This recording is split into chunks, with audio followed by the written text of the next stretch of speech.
Let's go. Okay, come on, it seems like only yesterday. For Cal-Maine Foods, the nation's largest egg producer, 2022 was a bit of an extravaganza. What came first, the chicken or the egg? Well, the egg came first in this story. Cal-Maine Foods, the egg company, shares are soaring this year, up 64%. While you paid $4.30 on average in December 2022 for a dozen eggs, compared to $1.80 in 2021, Cal-Maine reported a nearly 32% increase in revenue in 2022 from 2021. I think it's a testament to the fact that they haven't had any outbreaks, how good they've been at biosecurity in their facilities. This is a very experienced, very deep management team that's been in this industry for a long time. Eggs are an about $10 billion industry, with nearly 13% growth annually in profit from 2017 to 2022. But it's also a volatile one that's sensitive to market changes or environmental factors. And of course,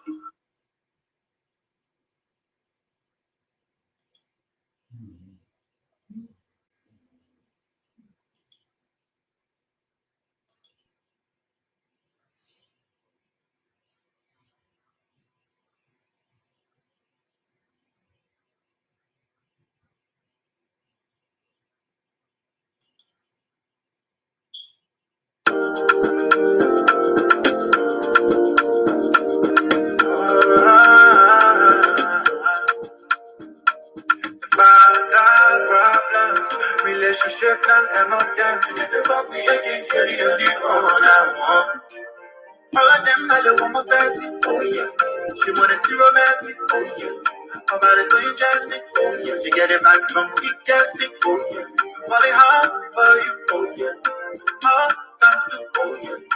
My back too, oh yeah. When you feeling my back too, oh yeah. All of them, now they want my Betty, oh yeah.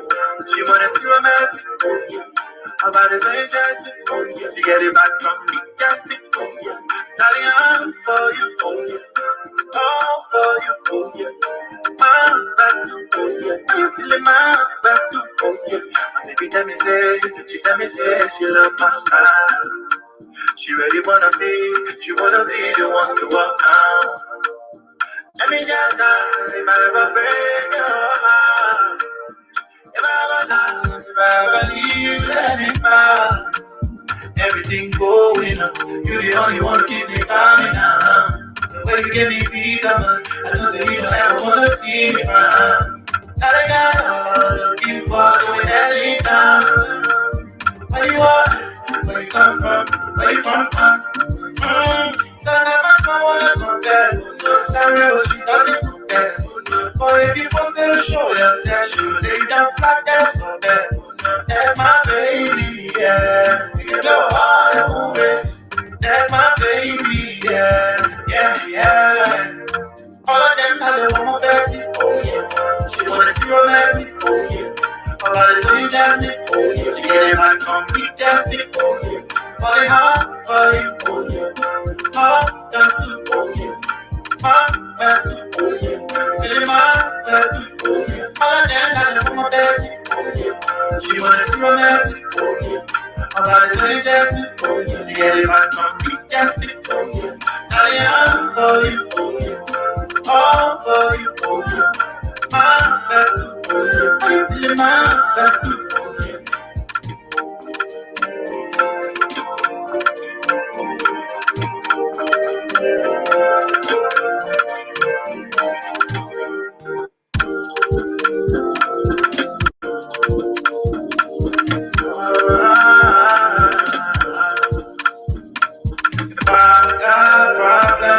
Relationship now, I'm on them. If you want me again, you're the only one I want. All of them now they want my Betty, oh yeah. She wanna see romance, oh yeah. Her body's so interesting, oh yeah. She get it back from big testing, oh yeah. Falling hard for you, oh yeah. Hard times too, oh yeah. My back too, oh yeah. Feeling my back too, oh yeah. All of them now they want my Betty, oh yeah. She wanna see romance, oh yeah. Her body's so interesting, oh yeah. She get it back from big testing, oh yeah. Now I'm for you, oh yeah. All for you, oh yeah. My back too, oh yeah. Are you feeling my back too, oh yeah.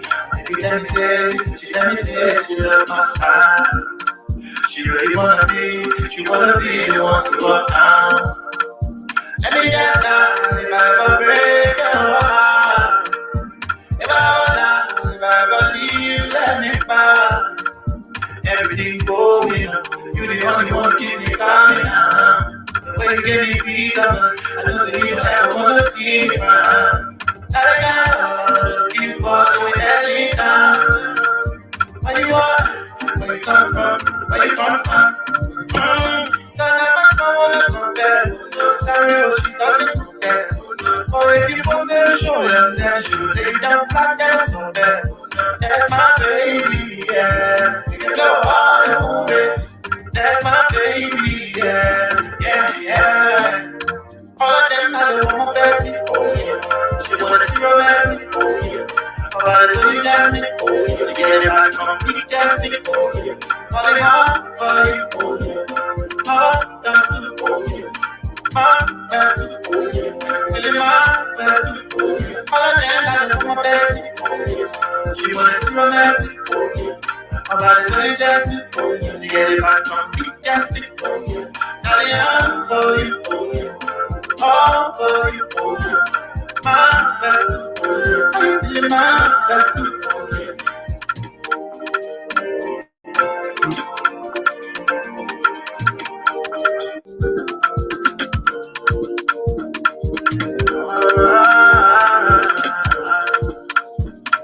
If I got problems, relationship not them. If you want me again, you're the only one I want. All of them now they want my Betty, oh yeah. She wanna see romance, oh yeah. About the sweet Jasmine, oh yeah. To get it back from big Jasmine, oh yeah. Falling hard for you, oh yeah. Hard dance to, oh yeah. My Betty, oh yeah. Feeling my Betty, oh yeah. All of them now they want my Betty, oh yeah. She wanna see romance, oh yeah. About the sweet Jasmine, oh yeah. To get it back from big Jasmine, oh yeah. Now they young for you, oh yeah. All for you, oh yeah. My Betty, oh yeah. I'm feeling my Betty, oh yeah. Baby, tell me say, she love my smile. She really wanna be the one to walk down. Let me be alive if I ever break your heart. If I ever down, if I ever leave you, let me bow. Everything going up, you the only one keep me coming down. When you give me peace of mind, I don't see you ever wanna see me frown. Not a guy looking for the way that you down. Where you are, where you come from, where you from, son, I'm a wanna compare. No, sorry, oh, she doesn't compare. But if you force her to show yourself, she'll lay down flat down somewhere. That's my baby, yeah. You can go all your ways. That's my baby, yeah, yeah, yeah. All of them now they want my Betty, oh yeah. She wanna see romance, oh yeah. About the sweet Jasmine, oh yeah. To get it back from big Jasmine, oh yeah. Falling hard for you, oh yeah. Hard dance to, oh yeah. My Betty, oh yeah. Feeling my Betty, oh yeah. All of them now they want my Betty, oh yeah. She wanna see romance, oh yeah. About the sweet Jasmine, oh yeah. To get it back from big Jasmine, oh yeah. Now they young for you, oh yeah. All for you, oh yeah. My Betty, oh yeah. I'm feeling my Betty, oh yeah.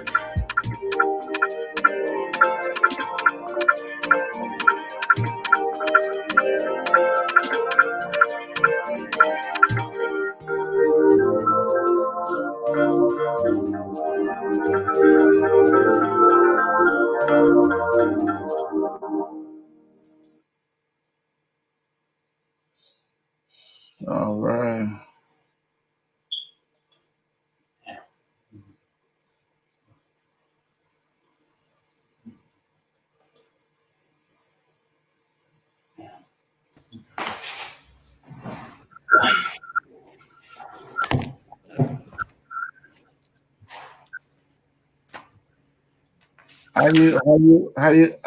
How you guys doing this morning?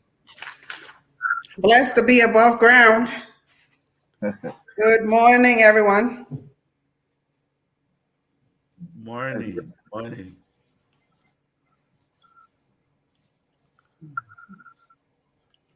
There is a trending uh, news going on in Liberia. I believe you all have some level of information when it comes to what is unfolding, and that has to do with the death of Charlotte Musu, a daughter believed to be the daughter of former Chief Justice, Councilor Gloria Scott. We are gathering information that Charlotte is not a biological daughter of Councilor Scott, and other account have it, that there were issues that are more than what we are just hearing on the social media. And according to fresh information, Councilor Scott have told police that she engaged the perpetrator in the house. She sprayed him with pepper spray, and but then he left the house. So there are a couple of questions that we have asked him. How did he leave the house? Um, where was Councilor Scott when the man entered the house, and where were the kids? And why the two girls did not go to the same hospital, and one was sent to another place? There are other accounts that the two girls had beef. So many accounts coming out. I don't know what you guys are hearing. So we're gonna be talking about that while we get prepared to discuss our two major topics. Somebody want to start, you can get the ball rolling. Well, good morning, everyone. Welcome again. This is Fasia here. I'm not into politics, but this is very alarming. Now there are, alleged allegations that are going around. We are hoping that it is not true. But at the same time, former Chief Justice Scott is a seasoned lawyer, a seasoned counselor.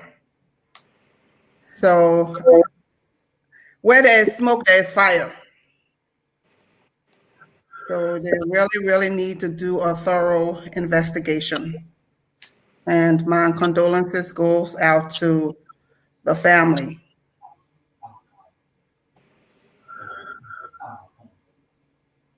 Yeah, I mean it's a serious issue, and we are concerned about these unfoldings. But we look forward to justice, and uh,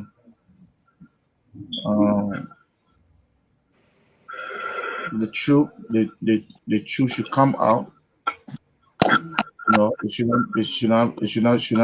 not be some other uh, normal way of putting stuff on the carpet and just let it die like that. We are hoping that the truth will actually come up. You know. I have a question. That whole, thing. Like Fasia just said, you know, the person involved is a woman of astute character. I mean, she's well known in Liberia. She has served several public positions, both appointed and elected, and her records are there. Hmm. Um, my only concern is the way the police is handling the case, and it scares me most times when I see the police displaying, occurrence of issues in Liberia and having suspects that they don't treat, with the necessary police, precautions. When this entire thing occurred, I mean, the only medium through which we see trending and should I say solidify information is through sources that are not security people. They are the one giving up proofs. The police came up and they declared certain people are people of interest to the case.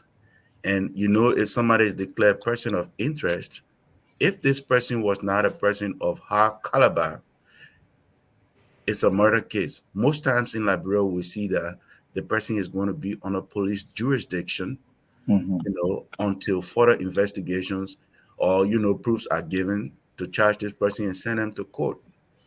But that's not the case with the people of interest the police established. These people are parading the streets of Monrovia. They're going through their normal businesses, giving statements through several interviews that do not align. The first day, where were you? I was to Joshua Place. The third day, the second day, where were you? I was to Fasia House. The third day, where were you? I was at Beatrice's house. There is no, rocket science that would teach you any mechanism to make analysis into any investigation if the person does not have a fixed statement, especially if the person is considered a suspect. I mean, we want to leave it there as that. I'm not saying whoever was accused or was declared people of interest or person of interest, is the perpetrator. I'm just saying the way the police handle the issues when it comes to a team of investigators of the Liberian National Police. And they gave their side of the story. And categorically, the mayor, we represent the legal interests of the mayor, has denied ever being part of anything. He does not know anything that is obtaining, and in fact, it is surprised and it is carried around as a propaganda. What we are interested in is that we believe that the police has individuals that are well and capable to investigate this matter. Everyone that is the subject of this investigation or that the police had expressed interest to talk to must cooperate with the police. Though he's a mayor, he believes that he is not above the law. He had appeared before the police to give his side of his account. And there was nowhere near any allegation of committing a crime or masterminding a crime or conspiring to commit armed robbery against anybody or engaging in any act that is considered to be an assassination against the former Chief Justice. We categorically debunk, not debunk, but we categorically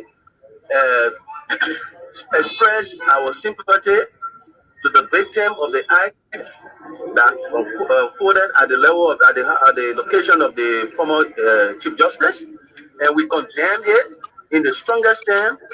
And those who believe that they have evidence regarding what unfolded that night and express and show those evidence and give to the police to assist the police, because this is an issue of a national security concern. Councillor Johnson, did you receive any maybe evidence from the police linking your client to such an issue? No, the police did not give us or show us any evidence or anything. But being the fact that the mayor is the mayor of the city of Monrovia and taking into consideration the propaganda machinery that is perpetrating the way that this incident is and trying to direct it at the level of the police, at the level of the mayor, it is important that he comes to the police when invited, as was invited, to clarify his side of the story. So it means the police acted on propaganda, not on fact based where you have proof as to call the person in, but based on what someone said and they call in. Normally in criminal investigation, I think maybe that is background that it came from. In criminal investigation, when there is needed, it means it is the crime against the state. Now, even the victim needs to be the victim needs to make himself or himself available to the police to assist in the investigation and give some of the detailed facts about what happened on that day in question, so that it can give the police a descriptive background in pursuing who they believe must have been responsible. But we came at the level of the police. Police is only asking what do we know about it, because they hear that there was a statement made by Councillor Bredio alleging that the mayor is involved in what went on at the level of the former Chief Justice. Now, the Valley even have said that he does not even know But he'll be talking to you. Okay, so He does not even know the chief justice, former chief justice. He does not even know the. He's surprised because he spent all of his time at the charge of quarter of the librarian of the Morelia City Corporation. Councilor At the Johnson, charge of quarter. thank you. Just one question, sir. After this, has the police said whether or not this inquest will continue or they have dismissed your people as persons of interest? No, criminal investigation is a continuing process. It's not an event. And so the police, I think, in my view, my advice to the police is to talk to Councilor Radio to assess them with the evidence that he feels he has, so that the investigation can move forward. Because the mayor had decided to leave and waive all of his right to come with a lawyer and to make himself available to respond to this. Now, what I'm going to declare with you here is that the fact and the level we are now in this investigation, we will not let for the mayor to respond to them. That's why we have decided to respond to whatever. So, I want to ask one or two questions. Are there any restrictions on your clients? Should I speak to the First of all, when a person is accused of a crime, the mayor is not accused of a crime by the Liberian National Police. Somebody has evidence. The police cannot arrest in the absence of a probable cause. And then you ask me what is probable cause? It means those facts and the circumstances that will be known to a reasonable law enforcement officer that a crime has been committed and that the person accused must have committed the crime. Meaning that you have.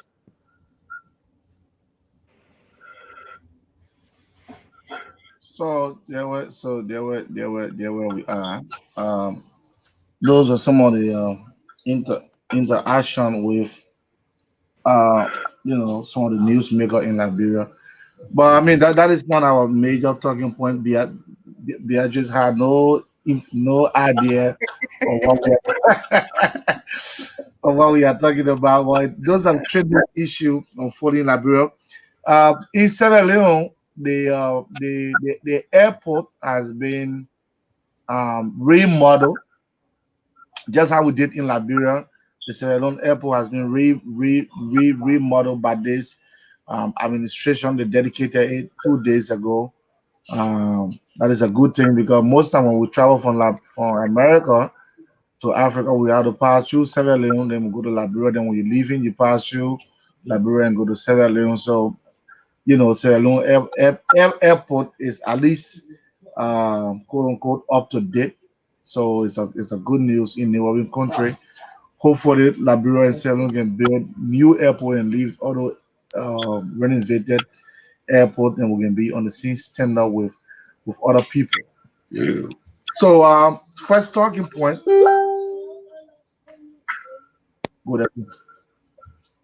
First talking point is I want us to make the blended family to be last. Let's just spend a little time on the first topic, which has to do with why Black African is associated with poverty and corruption. And I will lay the basis, and I will allow you guys to come in. Couple African countries that I have been to, Black countries that I have been to, we all share the same story: bad governance, poor health condition. Corruption is the order of the day. New and promising government will come and bring all the hope, and by the time they get to power, then the story changes. There's a theory in sociology called the return arrow. When you are not in position, you see all the faults, you see all the wrongs, and by the time you get elected or you get to that position, then you lost or you forget about everything that you promised the people. So that has been a normal thing for Black African country. If you travel to West African country, for instance, Tunisia, Morocco, and Egypt, you see that they are developed. You see changes. You see something. Even when you're watching African Cup of Nation, and you see a white African country team, you see some prospect in there. You see development in there. You see something that is not in the Black African country. I am here thinking, where is it? Is it that the black color, the black skin is associated with poverty and corruption, or there is just something about the black that is not supposed to be good? Go to places like Uruguay is a black nation, in maybe outside of Africa.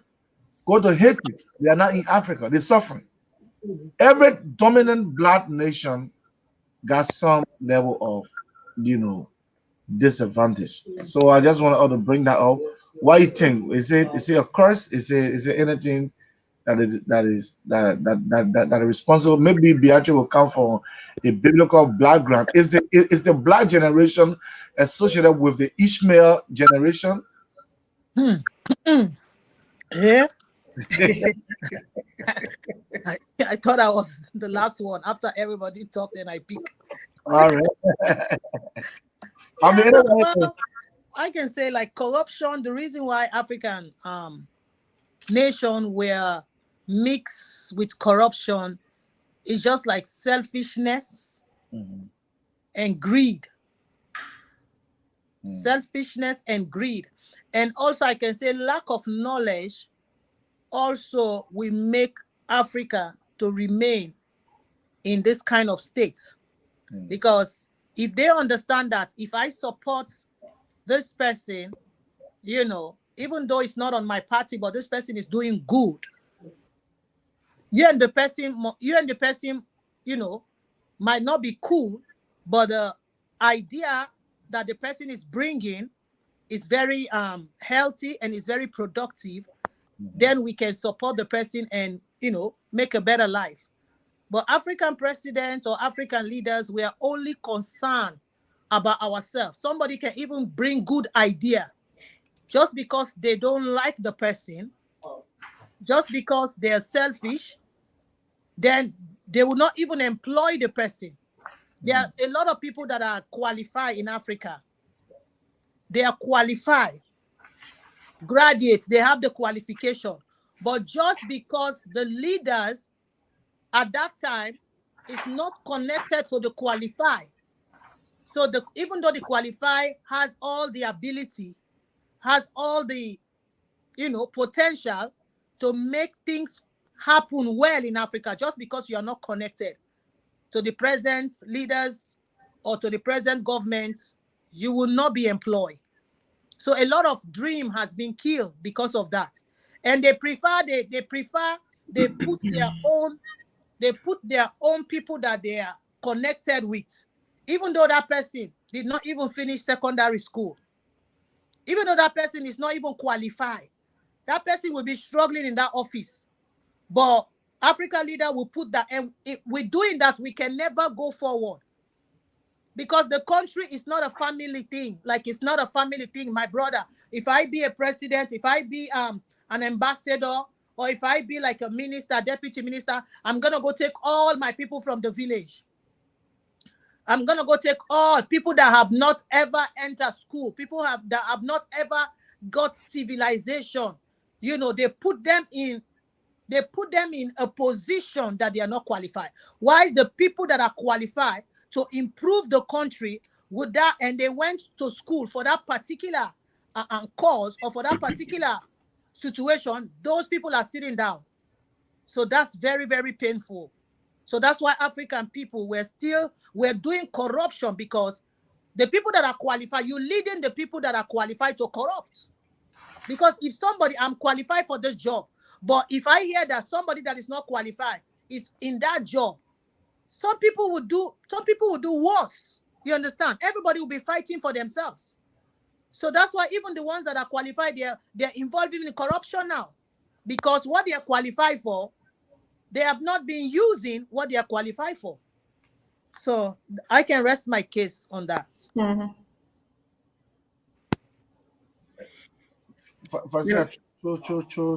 Throw light on it. Yeah, I would just expound on what Minister Beatrice said. I jotted down three key points that I will expound on.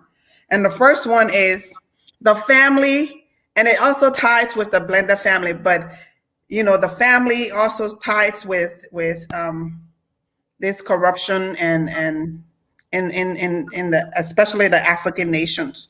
The first point I will say is that the family is the nucleus of society, whether you are from a single family or from a two-family home or two-parent home. Secondly, charity begins at home. So when you are brought up, in the right way, right training, corruption, you would think twice before getting involved in corruption. And then the third point I have is environment and condition within that environment that influences that person's morals, their values, can also lead to corruption. So, but I will come back and expound on that. What Sis Beatrice said, one of the main thing, the main point of corruption in our country, like she said, is I would say nepotism as well. Because we get into power, and like she said, we don't put the qualified people into positions. We put people that have no experience just because I know you, just because you are my relative, so I put you in power. And that's what we are faced with. And then greed can lead to corruption. So before Kodak can come, there was a conversation between a Nigerian guy and a guy from Dubai, and the Nigerian guy said, we got oil, we got good land, we got all the mineral, and Dubai only got oil. So what make you guys develop more than us? So the guy said, development is not mineral and it's not resources. It's about leadership. Mhm. Dubai is just yesterday country. But see how far they are gone. They are not they are not black, they are not white. They just in the middle, and the good thing, they don't have our black hair and black skin, so their minds are different. They develop their own, and make it look decent. If you go to Nigeria, where the oil come from, there's no road to go there. There's no paved road, but there where the resources come from. But in Dubai, they make sure that the people benefit from what the land has to offer. The law is evidence. It is not propaganda. It's not political science. What is obtaining here is formal criminal investigation that will be characterized by criminalistics, the application of sciences in criminal investigation. So it's not an arena now where somebody says, Mama, you can't stop it. this is about life. No, so you must speak with evidence. And the No, I police ready to tell it's just that your man keep coming in with the police will only take steps. It would destroy my mentality. We wanted What I want to say. Is it from my side? Sue Councilor Brett here. It's from you. You the one clean it. Councilor Brett, that would be the You probably just No, somebody of damages for libel and slander in the court of It is law. not for me. It is not with the mayor. The mayor may decide maybe if everybody mute and in Liberia or in America. Okay, because you can sue him here and also in America, because the fact that you make an allegation on the social media that goes all around beyond the spectrums of society, every part of the world, then you can stand from wherever you are affected and sue from that jurisdiction. So even though you say your client can speak, but we just want maybe one or two questions from your client. I don't know if that be possible. Yeah, you were asking so I'd like to know, among all of the that was you. My brother, this technology got to way they can embarrass people. When I say embarrassed, I've seen somebody who did not know how to use their phone. Like how people get addicted to using phones sitting in the bathroom, the bathroom. This person was in the bathroom about to enter the shower undressed. Their phone recorded them on new, and that's when this emo just came on, where you used to just do the 1 minute recording and post you on the story. Oh, wow. Yeah, and all your contacts will see it. And this phone, the person mistakenly recorded themselves, and they were on emo story. And then one of the friends caught it quick and said, "What's going on with you? You not to porn stars? What are you talking about? Check your story." How to delete it, my brother, was another thing. One of the sons being, the children so strong with technology, keep already and destroy that thing. And so we got to be careful with the gadgets we use these days. They are very, that's why we call them smart. However, let me come to the talking point. I like to take us to a different dimension, and maybe some of us will agree and disagree to this. The question why Black Africa is always associated with corruption, and should I say poverty, should I say uh, just sickening issues. I like to first talk about the introduction of the white man entry into Africa called the colonial imperialism. During the colonial imperialism, it was established that it is a fact that Africa has a lot of resources, mineral resources, that the white man needs in her country to develop the technology, and other functionalities at the time. And by then, they realized that in the 18th century, France introduced something called the Industrial Revolution. And during the same century, Great Britain also introduced the modernized farming mechanism. And when these two people, they introduced something almost like the same. The British people were, producing. They use what we call a mechanical form of farming, other than just doing manual labor. And then the French people on the other side, they decided, they say, you know what, we will just be here to industrialize whatever green or raw materials come, we reprocess them and send it back to the people we get them from. So when they started their industrial revolution and then the modernized farming mechanism, they realized that their markets were not too strong, to sell their products. And then and they also saw an attraction. The black man was already fighting one another in Africa, where the chieftaincy power empowerment was being published. The stronger chief back then were fighting. They went inside in chieftaincy, they fought and conquered. They took those people into slavery and took them onto their farms to work. Slavery started from the black man. The black man, especially those days, the warriors were the one that introduced it. They had farms. They couldn't work the farm. They needed people to work the farm. So they are POW. From every war they fought, they took them and carried them. And when the white man saw that this concept was going on, the white man first decided to come and test the African market by introducing what they had and by getting what the black man had. But then the barter system was established because we never had any currency to trade on the international market. So what we were doing was giving the white man, our resources, gold, diamond, in exchange for the things they brought to us. And when the white men realized that these things were going on, that they were getting too much, they decided to come and squat into our areas. And when they decided to squat, I'm just giving synopsis. I'm not going to be detailed. Squat in our area, that was the entry point. And when they squatted in our areas, then they decided to say, you know what, we have the might, we have the power to push these people and take over their land. But let's start from actually taking them from where they are. And then when we start taking their strong men from them, we can conquer them. They started battering. Now the battle system was not now for the goods or the resources we have, but instead it was for the men that we were already having as slaves. We came on, we say, hey, Joshua, instead of you giving me gold and diamond today, I need some men from you, in exchange for what I bring. And then we started battering with the white men, with our brothers and sisters. And then they took them and carried them on plantation. When they realized that they were having more manpower in Europe, and to now work and support their work industry, they decided to now say, you know what, if we sit in these areas and just take over, it will give us the power to even control the natural resources.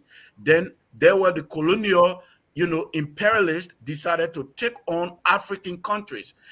Merely, and when you talk about the black, there where I want to stress, when these guys were coming, imagine, see Europe and Africa. We just have the Suez Canal in between there. These guys make a round all the way. They did not come from the north side of Africa. They did not hit the east side of Africa. They came way to the west side of Africa through the means of, the sea. Why was that? Because the attraction at the time was at focus from the west side of Africa. There were the attraction were there were most of the tourists were hating because we had too many attractions over there. When you talk about oil, you talk about gold, you talk about coffee, you talk about cocoa. We were there, we were producing it by that time there. So they decided to make entry and conquer. So the imperialists took over West Africa gradually. But now, at that time, France and Great Britain were competing into the European market. So when they entered into Africa, they also competed in taking over Africa. And I'm rushing with this. Like I said, I'm not trying to give detail. I'm just trying to give a little background and support why. So when they took over, and then the slavery started to spread. You agree that we have, I think, 5 countries, if I'm right, 5 countries that are the imperialists into Africa back then. 5. And 5 or 6, if I'm right. Let me see what I can get it on my notepad right here. We have France, we have Great Britain, we have Portugal, we have Germany, Belgium, Italy, and Spain. But at the end, it broke down because Germany started and could not end. Of course, we know Spain was one of the lazy, colonial power.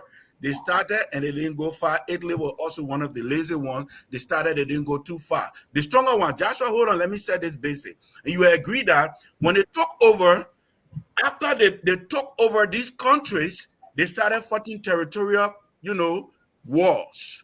And the little space they got, they try to go more. If, for instance, they were sitting, you agree that when the French sat in Ivory Coast, they fought us in Liberia to take more land from Liberia because they wanted more land so that they can do their, modernized farming mechanism in Africa and grab the raw materials and take it to France. When Great Britain also entered in Sierra Leone, they also fought us from that angle. It was all over in West Africa like that. So when these guys took over, what it did was that they set their forms of government. Now listen to this carefully, Brother Joshua. They set their form of government in support of their system from their various countries. France wanted to get a raw material from Africa. So the system they set up back then was that the Africans would do everything. They would respect, the chiefs will work, but the chiefs will work. They would not have power to certain kind of forms. Their powers were limited. So the heavier power was from the imperialists. So when they set up their government, these chiefs were reporting directly to their imperialists. Get this right. Liberia and Ethiopia were never under any imperial, attacks or imperial, subordination or subjugation. But listen to this. When you look at our form of government from the beginning, when the settlers came, the settlers also took over the form of leadership that we established in Liberia. You agree that Joseph Jingin Rabo, all these guys, they were not typical indigenous. They were pioneers. They were guys that came from America and they took on the leadership of our country. All these guys did was to practice what they brought from America. And the scene was within Sierra Leone, Ivory Coast, Nigeria, Ghana. When the imperialists sat there, their whole mission was to take over, and they took over. So the form of governance they set, it gave few indigenous the opportunity to become the elite. And how was that? There were some people that were just smart in working their ways too. And these guys that became the elite, when the imperialists left their various countries, when they got their independence from every sector, these guys were now the guys that were known as the educated guys. They were known to be the money guys. And these guys tried to set the left-wise form of government in support of themselves because they were the elite. The elite wanted to get richer because the imperialists have left. So everywhere in Africa, this form of government started to come in. The elite started to rule. You will agree that in Liberia, the indigenous were not allowed to even vote. We were not decision maker into the electoral process. Why was that? Because they seen people that came that set the form of government, and they were black people too. They set a form of government that were answerable to the American policies, the American form of government, the American system. So you see, so the very elites that started coming after the pioneers, they started to walk in the footsteps of these guys. Joshua, if you look at our constitution from 1847 to now, if you check the changes, they just slack. They did not change a lot of ingredients in the constitution. The same with Sierra Leone, the same with Ivory Coast. When the imperialists left, the constitutions that were written for these people, it was just setting the same hallmark that these guys left there. So these guys left a form of government that were indirectly still answerable to them, despite the fact these guys have gotten independent. So from that time till now, every time when people enter into government, like you said, when we're not there, and like what says Fasia and says Beatrice said, when they enter into government, what they meet is that banner of or that tradition of, what should I say, cheating, that tradition of malpractices, that tradition of stealing from the country, that tradition of suppressing the indigenous or the common man, so to speak. So it has affected every African country from the time of slavery to now. Do you agree slavery started? It was from slavery that the islands today have. Haiti, Haitians are African. Every country on the island that we all know, all of those, island countries, they all came from Africa. When you check the Puerto Rico has a high level of Nigerian backgrounds. The Yoruba tribe is highly infested in the Puerto Rican, culture. And they have traced and got to know that a lot of them migrated from Nigeria. So you see, West Africa is spread all over the islands in the northern and southern part of America, even all over Europe. The black came, they spread over those areas from the time of slavery. And when slavery was abolished, all of these people were not migrated, they were not resettled to Africa.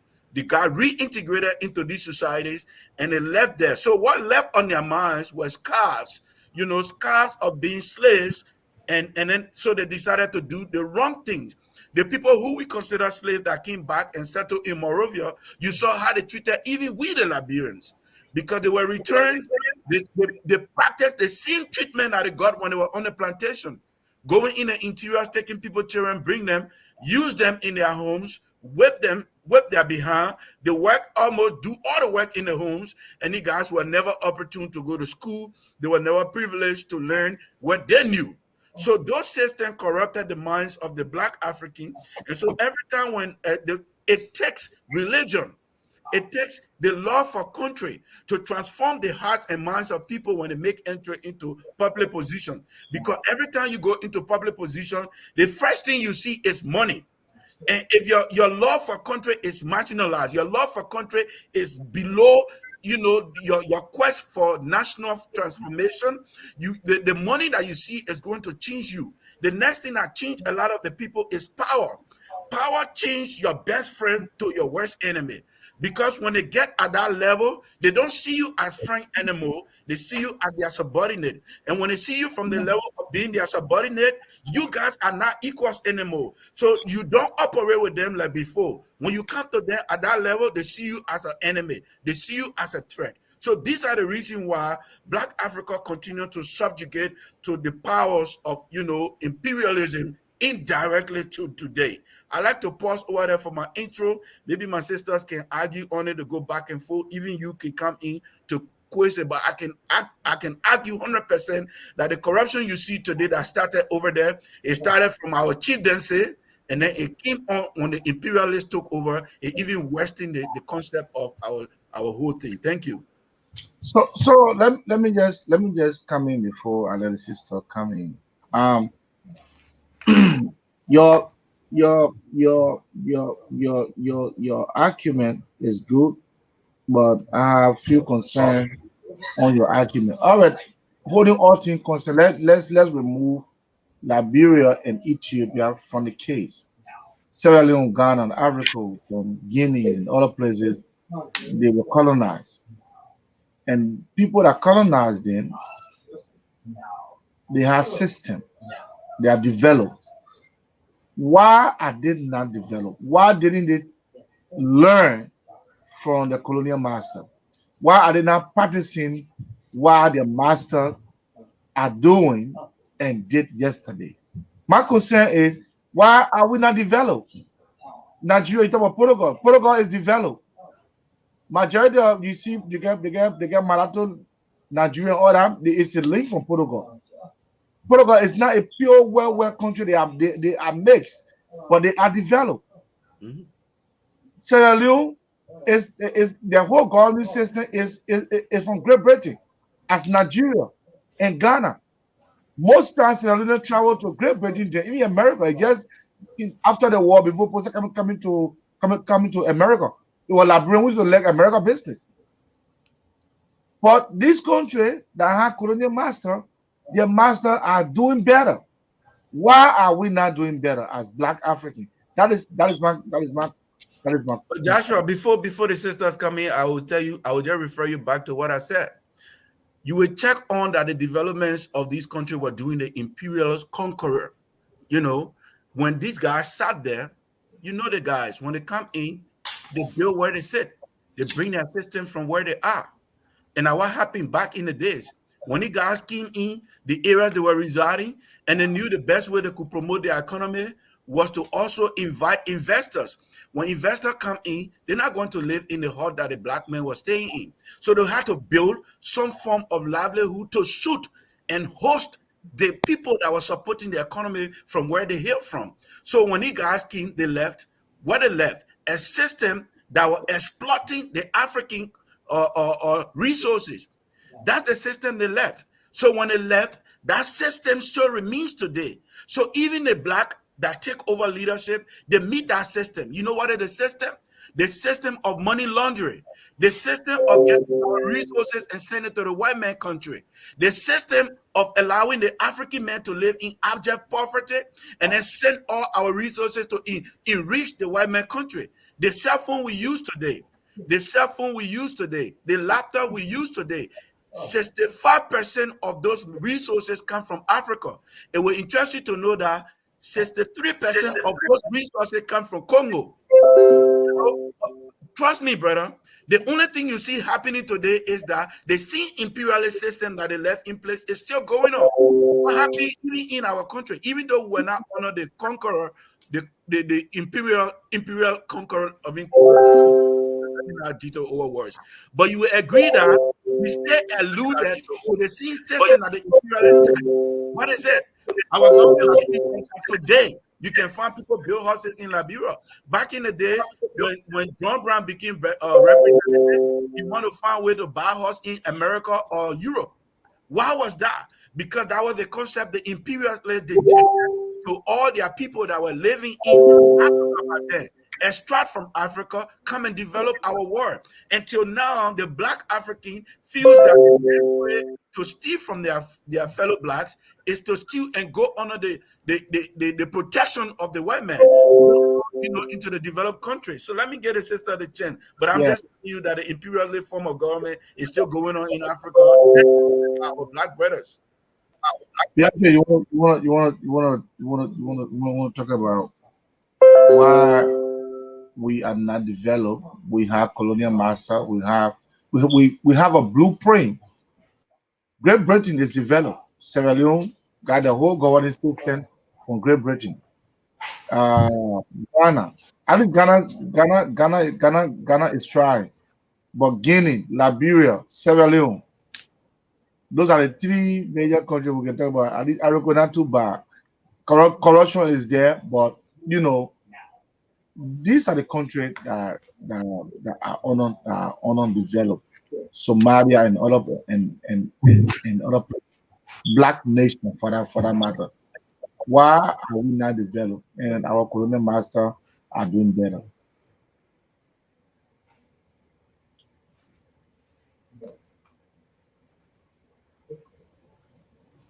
You're muted. All right, go ahead, B.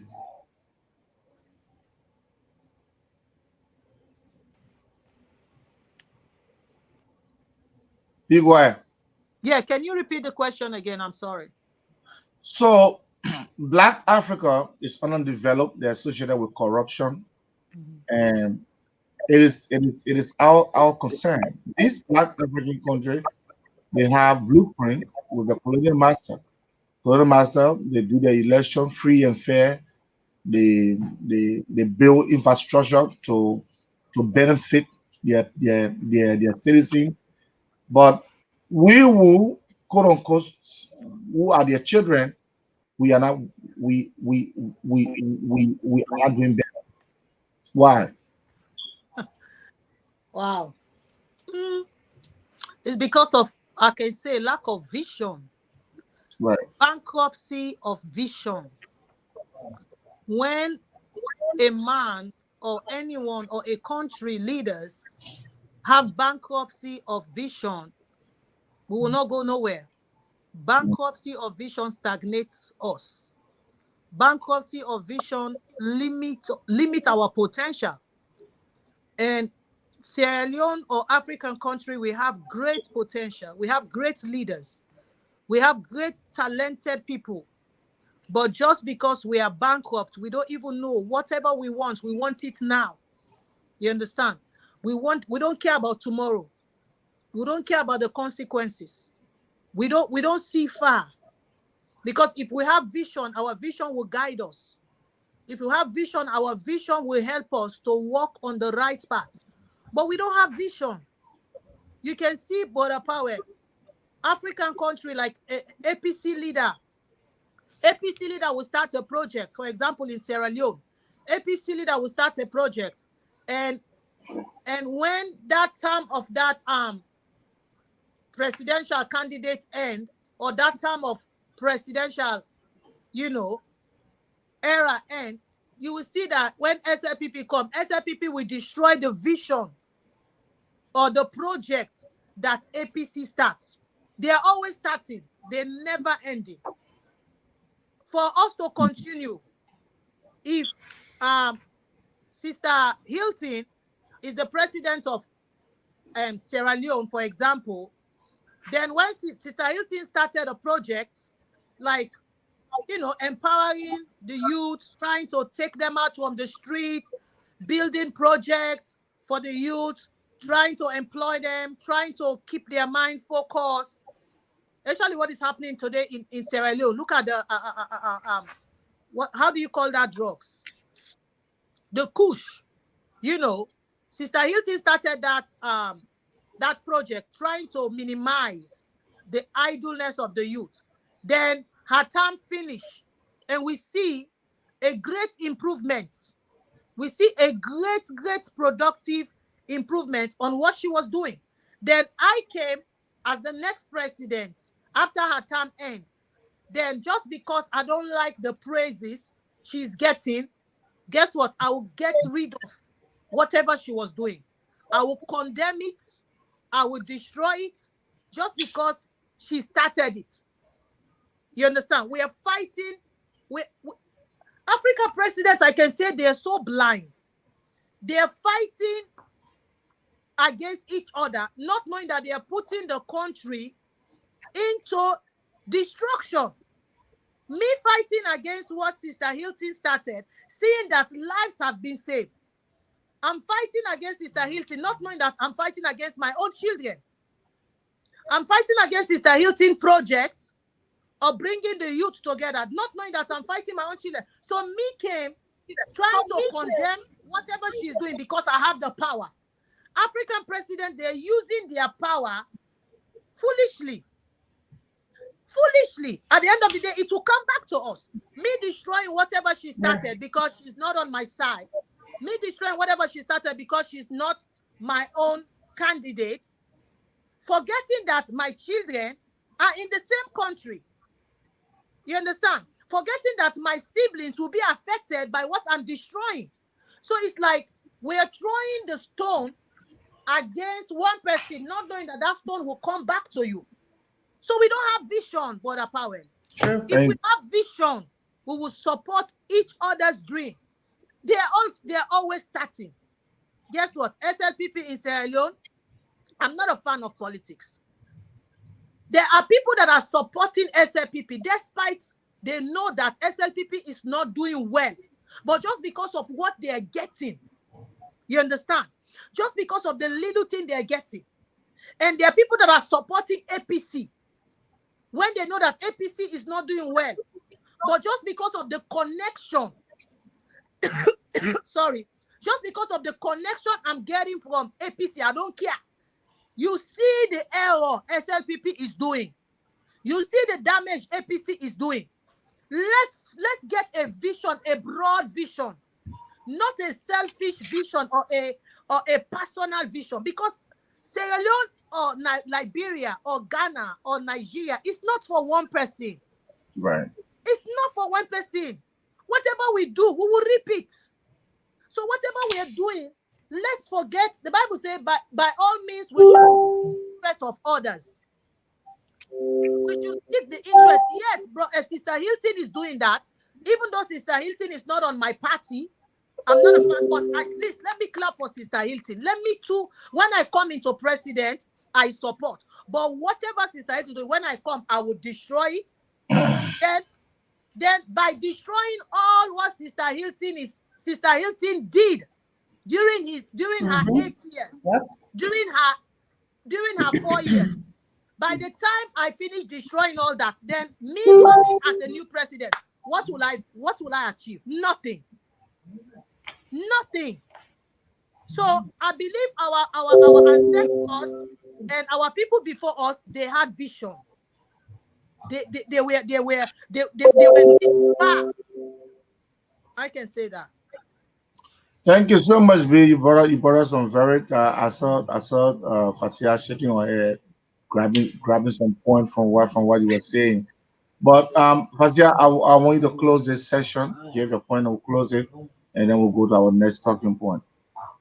Yes, just again to just add a little bit of avenue to what everyone said. Corruption in our country, in on the continent of Africa, is an issue. But like Sis Beatrice said, we don't have good vision.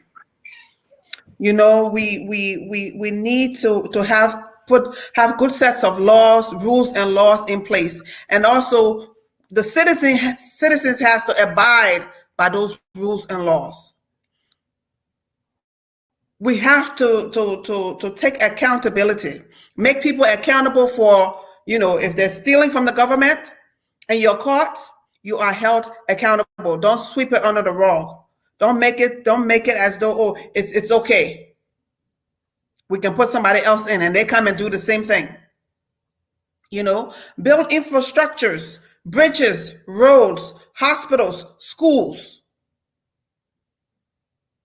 Good economy, international relations. All of these things makes up good governance. We need to stop the cheating. We need to stop the nepotism. We need to stop taking the laws into our own hands. But everybody, those that get into power, the aim is to get what I can get for these 4 years or 6 years or 12 years. And put whomever I can put there that will agree to be yes, sir, yes, ma'am. So it's a big cycle. And until we break that cycle, we will not go anywhere. Africa as a whole is a rich, rich continent. But we have to have good governance.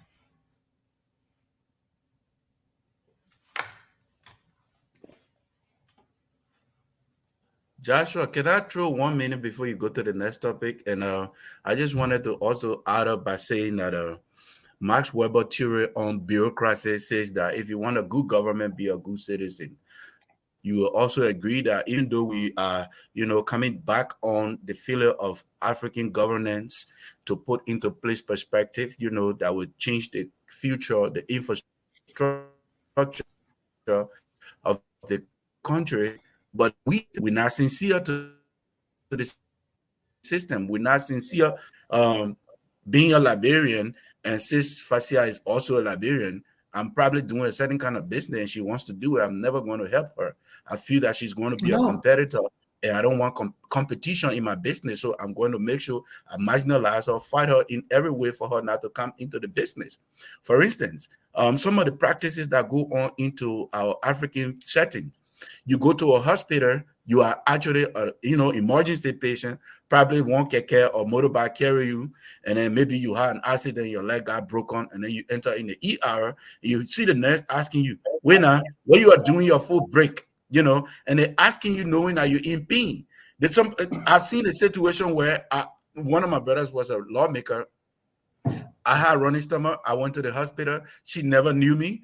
Excuse me, but I have used the restroom so badly until my strength was actually leaving me. So I went to the ER, and this girl is on her phone, and I'm lying over there crying, dying, she's on the phone. And then I said, but Ma, I'm here, I'm dying. She said, I don't care about that. Not because you came here, me, I should leave my phone conversation and come to tend to you. I said, but I thought that what you were here for. She said, look, if you continue to talk, I'm going to leave this ER and we'll come back after 1 hour. So I said, wow, really? She said, yes. And, and she got real bitter. So, but then the administrator was also a brother. We did some courses together. And I was one of the advocates for my region. Especially the administrator knew me. So I gave him a call. Hey, where are you? He said, my man, I'm not to my house today. I said, no, I didn't come to visit you. Can you make a call to the hospital? One of your nurses is misbehaving. And then he said, who? I said, I wouldn't even know her name. So when he called and got to know who the person was, and I only saw her rushing, coming back to me. So get it straight. Why, if I never knew the administrator to make a call? I probably was going to lie right over there.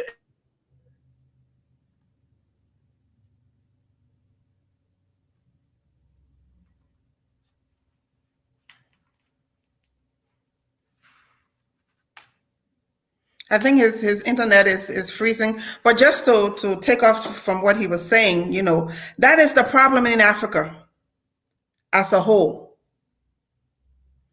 We don't have good customer service.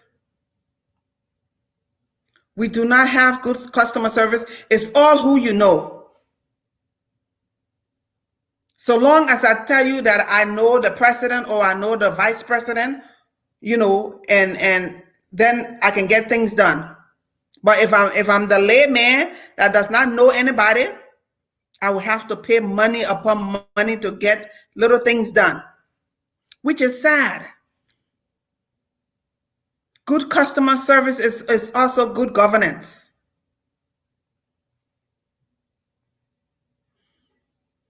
That is very sad.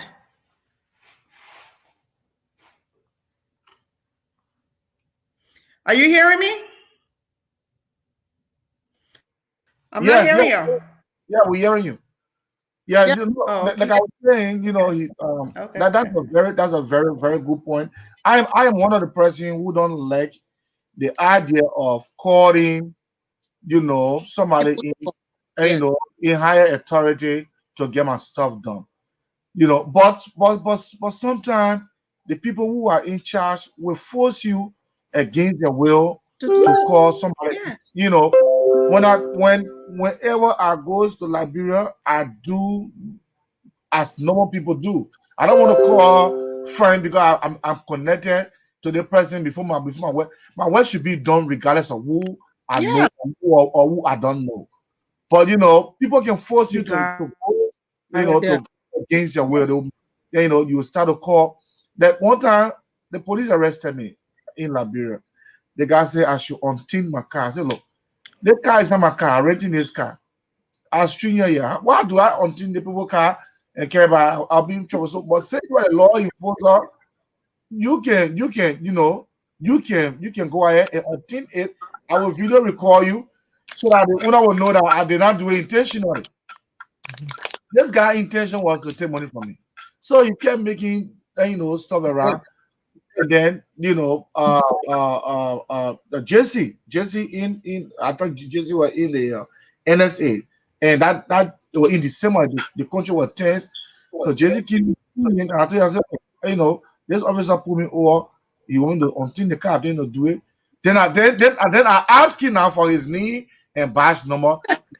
Then he got a friend. Oh, and a government official. Then I said, no, I'm not government official. I just want to know the officer that did it with me, so that when we go to court, I'll be able to identify you properly. So people can force us to get to our contacts and everything. It should not It should not be that way. I should not call somebody in government representative or a senator to to fight for me. Mm-hmm. In America or in developed country, you don't need anybody to fight for you. Yeah, you go by the Yeah, law. Everybody's equal. Put you over the gate ticket, you go, and that's it. They But want people to be aggressive. That's right, why some people say, "Do you know who am I? Do you know who you're talking to?" You right, understand? Because like I don't like that. Even when I have connection, I want to go through the same process everybody goes through. yeah, But this is the reason why some people just bypass. You understand? Some people, they don't even got interview, they bypass because of the attitude of the receptionist. You see, somebody today. I had this experience when I was back home last year. I wanted to schedule my fingerprint. They scheduled me for the next month because I didn't have connection. The person took me and told me to give them something. Within a minute, the time and period was changed. So somebody went home, went for vacation during the COVID time. They scheduled a whole month. You don't have connect. But by the time they requested for money, everything changed. So how do we want that development? 1 hour. How do we want this development? When we ourselves, we are not even doing anything to make the development come. In developed country, nobody see color, nobody see friendship. It's the system that works for everybody. Anyway, this topic, I think we need to do a part two for it. We just do it for the whole show. But I got my hands are tied. Let's go to the next topic. And the next topic is blended family. I will lay the premise, and then I hope James will come back because he's the architect behind this. Yeah. So blended family. And I lay out few questions, ladies. I hope I know you got your points already, but I want us to answer this question. Blended family by definition is where the wife or the girlfriend or the other side of the couple bring their children. The woman bring her children, the man bring his children, then the two of them born other children, and then we all come together as one family. Back when I was in school, one of my teachers for Sierra, he said, "Your children plus my children were beating our child today." So blended family has had so many ups and downs. There are some very good blended family, but on the overall, blended family has been a serious problem, especially in marriages and in homes, that have these challenges going on. So, question number one: between the man and the woman, who show more love to the blended children? Between the man and the woman, who is more considerate to balance the equation? Love his children, love the woman children, and love the child or the children that they have in the marriage. Between the man and the woman, who love the married child more than the children he brought and the children she brought. These are the major factors in blended family. Mm-hmm.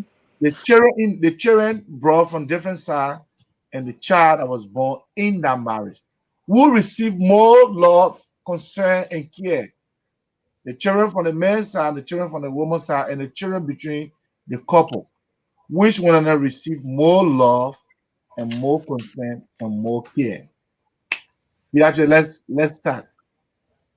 Yeah, I this it can be specific because we have had cases where the stepdad misbehaved on the step kids, and we have had other cases where stepmom misbehave, because blended family involves stepmom and stepdad. Understand? So I can say it just depends to the heart of the spouse or the heart of the parents. There is no guarantee, or there's no calculated way that we can say the men are good when it comes to blended family from their wives' children. We cannot say the wives are good when it comes to their husbands or the kids. You know, it just depends, because we have had so many cases where the father acted bad against the stepchild, where the mother acted bad against her stepchildren. So it just depends on the love that stepmom has for that particular blended family. It just depends on the love that the stepdad has for that particular family. That I can say, because both of them, we have had so many cases, serious cases, where the stepdad raped the stepchildren. We have had so many cases where the stepdad was sleeping with the stepchild. And at the end of the day, at the end of the day, there was a case in I think it was among Liberian, where the stepdad was sleeping with the stepdaughter, and they got married 1 year. Then that case just happened. The stepdad was sleeping with the stepdaughter, and the mom now find out, say, this is what my husband is doing to my daughter and teenager. So the mom moved out from the house. The mom moved out, took her child. They moved out. They went to her brother's house. That stepdad traced the mom, traced his wife and the daughter, and came in that brother's house and shot the woman. Shot the woman last year. I don't know, Powell, if you heard about that. Last year, they buried the woman. They got married 2021. Then the incident took place 2022. And so many other cases where the wife also misbehaved with her stepchildren. So it just depends on the love. So the love and the Christianity in the parents to accept the children as their own children, whether it is their biological child, whether it is not. It just depends to the love that person has in his or her heart. All right, Fasia, what is your view on blended farming? The guy, I wonder if Fasia to go live, but this may keep going off and coming on. Amen. You ready to speak? I think he's still having issues. Unmute yourself.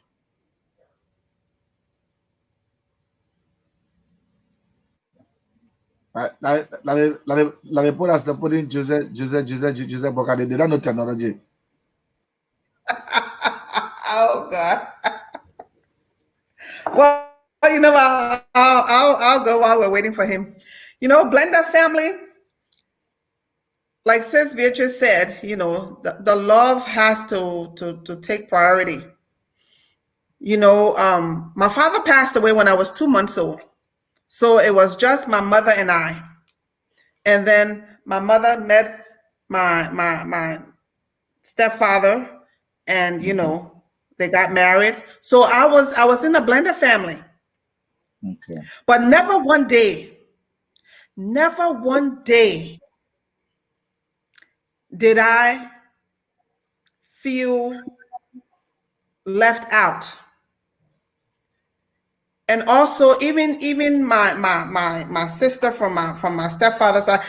In fact, in my home, my mother made it a point that we don't know what stepsister is, or stepmom, or stepfather. We don't know that word. It was never used in our home. It is your sister, your brother, no stepsister, half brother, half sister. We don't know that. And she treated all of us the same. In fact, my little sister, I mean, I'm going to say the word stepsister so people can know what I'm talking about. But my stepsister, never one day did she feel indifferent. You know, she was even closer to my mom because she lived at the house. So she was even closer to my mom. Even when my mom came to the States, you know, we didn't know that. So it just depends on your upbringing and that love that is shown. You have to include the stepchildren. You have to make them feel loved. You have to make them feel welcome. You have to have that open door where they feel free to come and talk to you. But if your love is just one-sided on your biological children, there's going to be friction.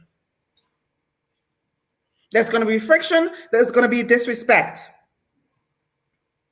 But as long as that inclusiveness, you know, is shown, nobody knew that, you know, we had stepsisters in the house. No. Because we all were treated the same. My workload was not less than hers. Her workload was not less than mine. No. So you have to show that inclusiveness, and love is the key. It's not going to happen overnight, but based on, you know, the stepmom or the stepdad, based on his interaction, based on how his receptiveness to the other children, that's what will make that family bind and glue together and marinate together to become one. But if you are showing partial love, you know, you go and buy clothes, you buy new clothes for your biological children, you buy tokafle for the stepchildren, that is not right. You make your biological children to sleep in on the weekend and then wake up the stepchildren to cook clean as though they're slaves. That is not right. And it happens. But most times, I'm just speaking from my personal relationship, most times, and I'm basing it on, you know, I'm a Liberian in the Liberian culture. Most times it's the stepmom. She's wicked to the children, to the stepchildren. And it is blatant, it is seen. So then how do you expect that stepchild, you know, to feel welcome in home? How do you expect them to be loving? And then it can just be a revolving cycle unless that stepchild decides, I'm not going to treat, you know, my stepchildren when I get older, I'm not going to do this, unless they break that cycle. But you have some very wicked step parents. So I'm going to stop there and let Conan jump in. All right, Conan, before you come in, hopefully your internet is stable now. Let me just lay out some of the points that we are talking about. Blended family, it is your idea, so we want to treat it very well, and we are dealing with between the man and the woman who can segregate the children more, between the man children and the women children will receive more love and attention, between the woman and the man who can at least try to balance the equation by showing equal love to the children.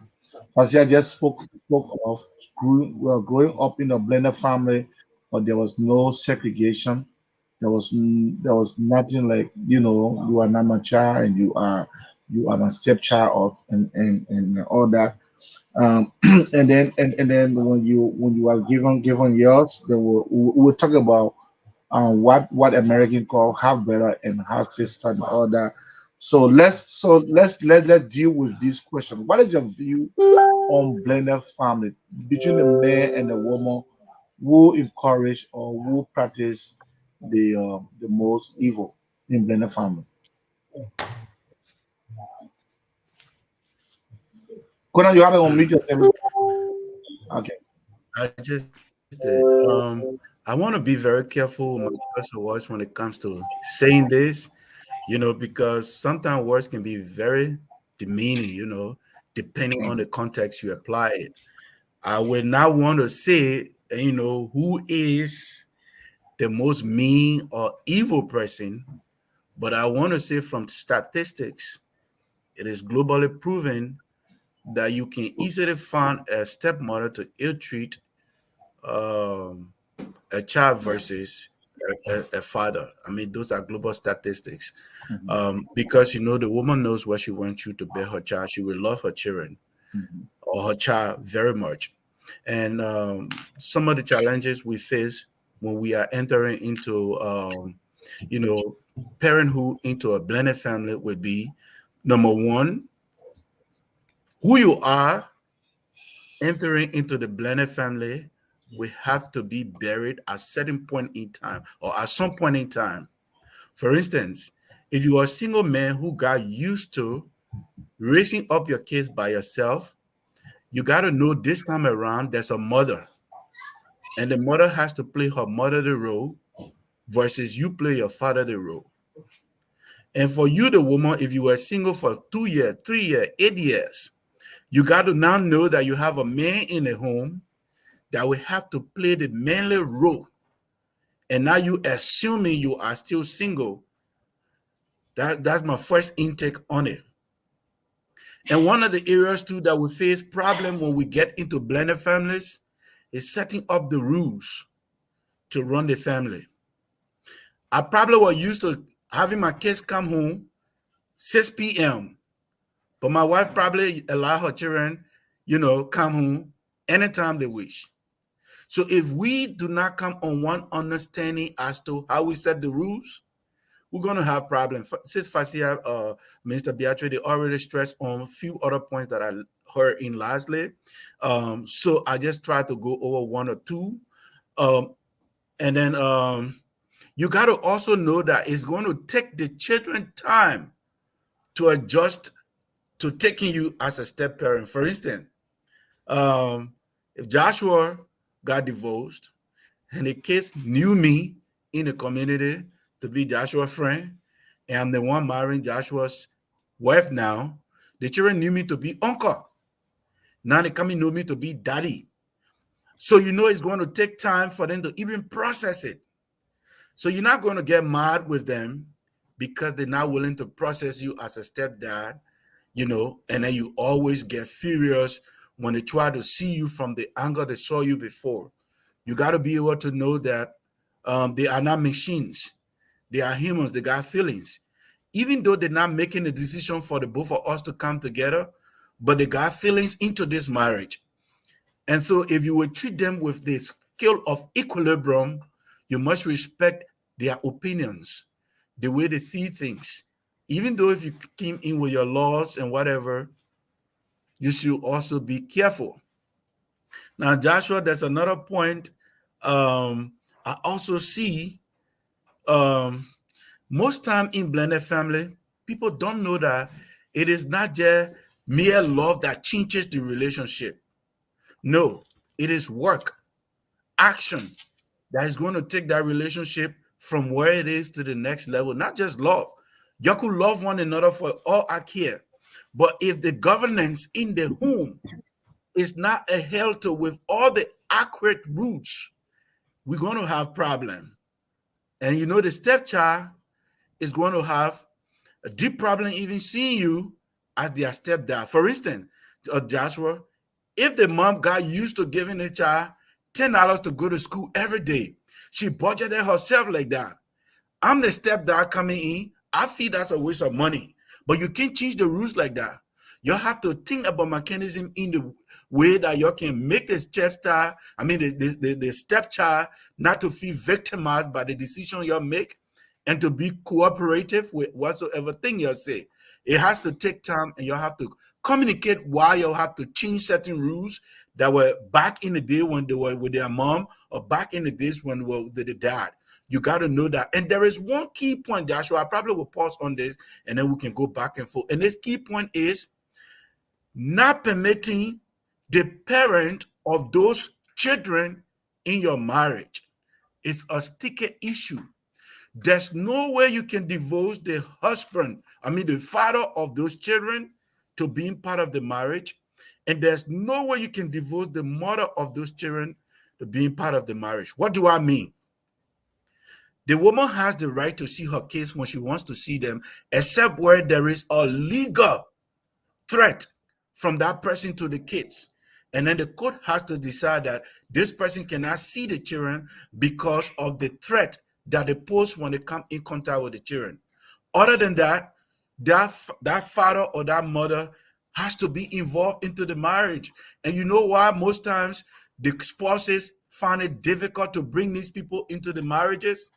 Because of jealousy. Even though I know Sis Fasia and myself were together, but she left her ex, and I look at the guy, he's a handsome looking guy. I think he still has the ability to take over my marriage. So every time I see him, I see threat. So I don't think he should even come to my house to see his kids. That's a problem. He's part of the marriage once his children remains part of that marriage. And these are issues that relationships face today. Your ex is not allowed to come in the home. He's not allowed to see the children. Who are you to deny the woman or the man the right to see their kids? And this is a continuous problem into marriages today and into problems today. I don't want to take over by talking a lot. Let me hold you right there, because the point you just raised is a very serious point, and I want the ladies to respond to that, and maybe they can bring all the other points before they can also, but allowing the parents of those children, maybe the husband, ex-wife or ex-girlfriend or son, mother, to come to the house to come and see her child, and then when she come, she asks the son, what kind of mark on your face? You ate today? Who be yesterday? My question is, will this not bring more problem in the home when the parents of those kids are coming to frequently visit the home and wanting to know how the child is being taken care of and who beat their child and all that? You are just shaking your head. What is your view? Is it liable to bring the That's the most challenging part. Some of the challenges in blended family, it's not even the kids. It's the parents outside. Because all of you guys have to blend. The kids actually, it's not too hard. Just like Brother Powell just said. You, as the current and active parent, when you set the rule, and it takes time, it takes process for the kids to adjust. The mind of the kids can go slow. But the reason why the kids sometimes they can be aggressive towards their current parents, which is trying to be blended, is because of the real parents outside. The kids' issues are not that challenging. But the outside parents, like the baby mama or the baby daddy, or the biological mother that is coming to the parents in that house, that's a big challenge. Because some of these biological mother, actually mothers, some of these biological mother that have divorced the husband and the husband is with somebody else, some of them don't let it go easily. So some of them don't accept whatever that is going on, despite the kids, their own children has been taken care of well. their children has been well treated. Some of them, they fight for their own interest because the man left them. And they began to poison the mind of this child. And this child started to misbehave. I was a witness of in Africa. This was not even blended family, but about to be blended. So the lady came with her 2 kids, and the girlfriend was sitting down there. And the lady came with her 2 kids to the man's father's house. The girlfriend was sitting down. When the lady came with her 2 kids, and the lady saw the girlfriend that the man is dating now, the lady began to pray on her children because she saw the girlfriend. She began to say, I cover you with the blood of Jesus. I cover you with the blood of Jesus. I'm leaving you here. I'm covering you in front of the girlfriend. And as I said, the girlfriend just started dating that man. But that lady was like acting covered with the blood. It was only 4 of them in the living room. The girlfriend, the very quiet girlfriend that was watching the baby mama drama, and her 2 kids. I cover you with the blood of Jesus. I cover you. So some women, they don't let go easily. Even when their children, the real wife or the active wife is really trying. You understand? But they poison the mind because of their selfish gain. The man left you. Move on. As long as your child or your children, they are being well taken care of. So for me, if you as the baby mama or the biological mother, I got married to your ex, if you're acting like that, you're not coming to my house. Because I don't want bitterness. You understand? I need peace. Because of peace, that's why I accepted your children to be like my own children. I love them.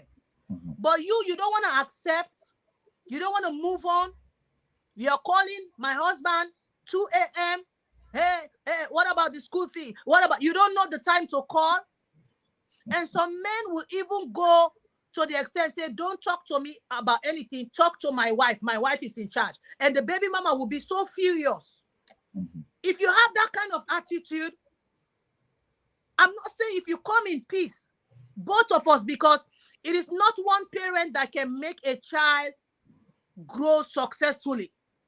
If you come in peace for the interest, put away your bitterness or how this man treated you or what happened between this man or because this man has now got married to me. Put it away and let's seek and let's pursue for the interest of the children. If you come in peace, I will open the door for you in peace.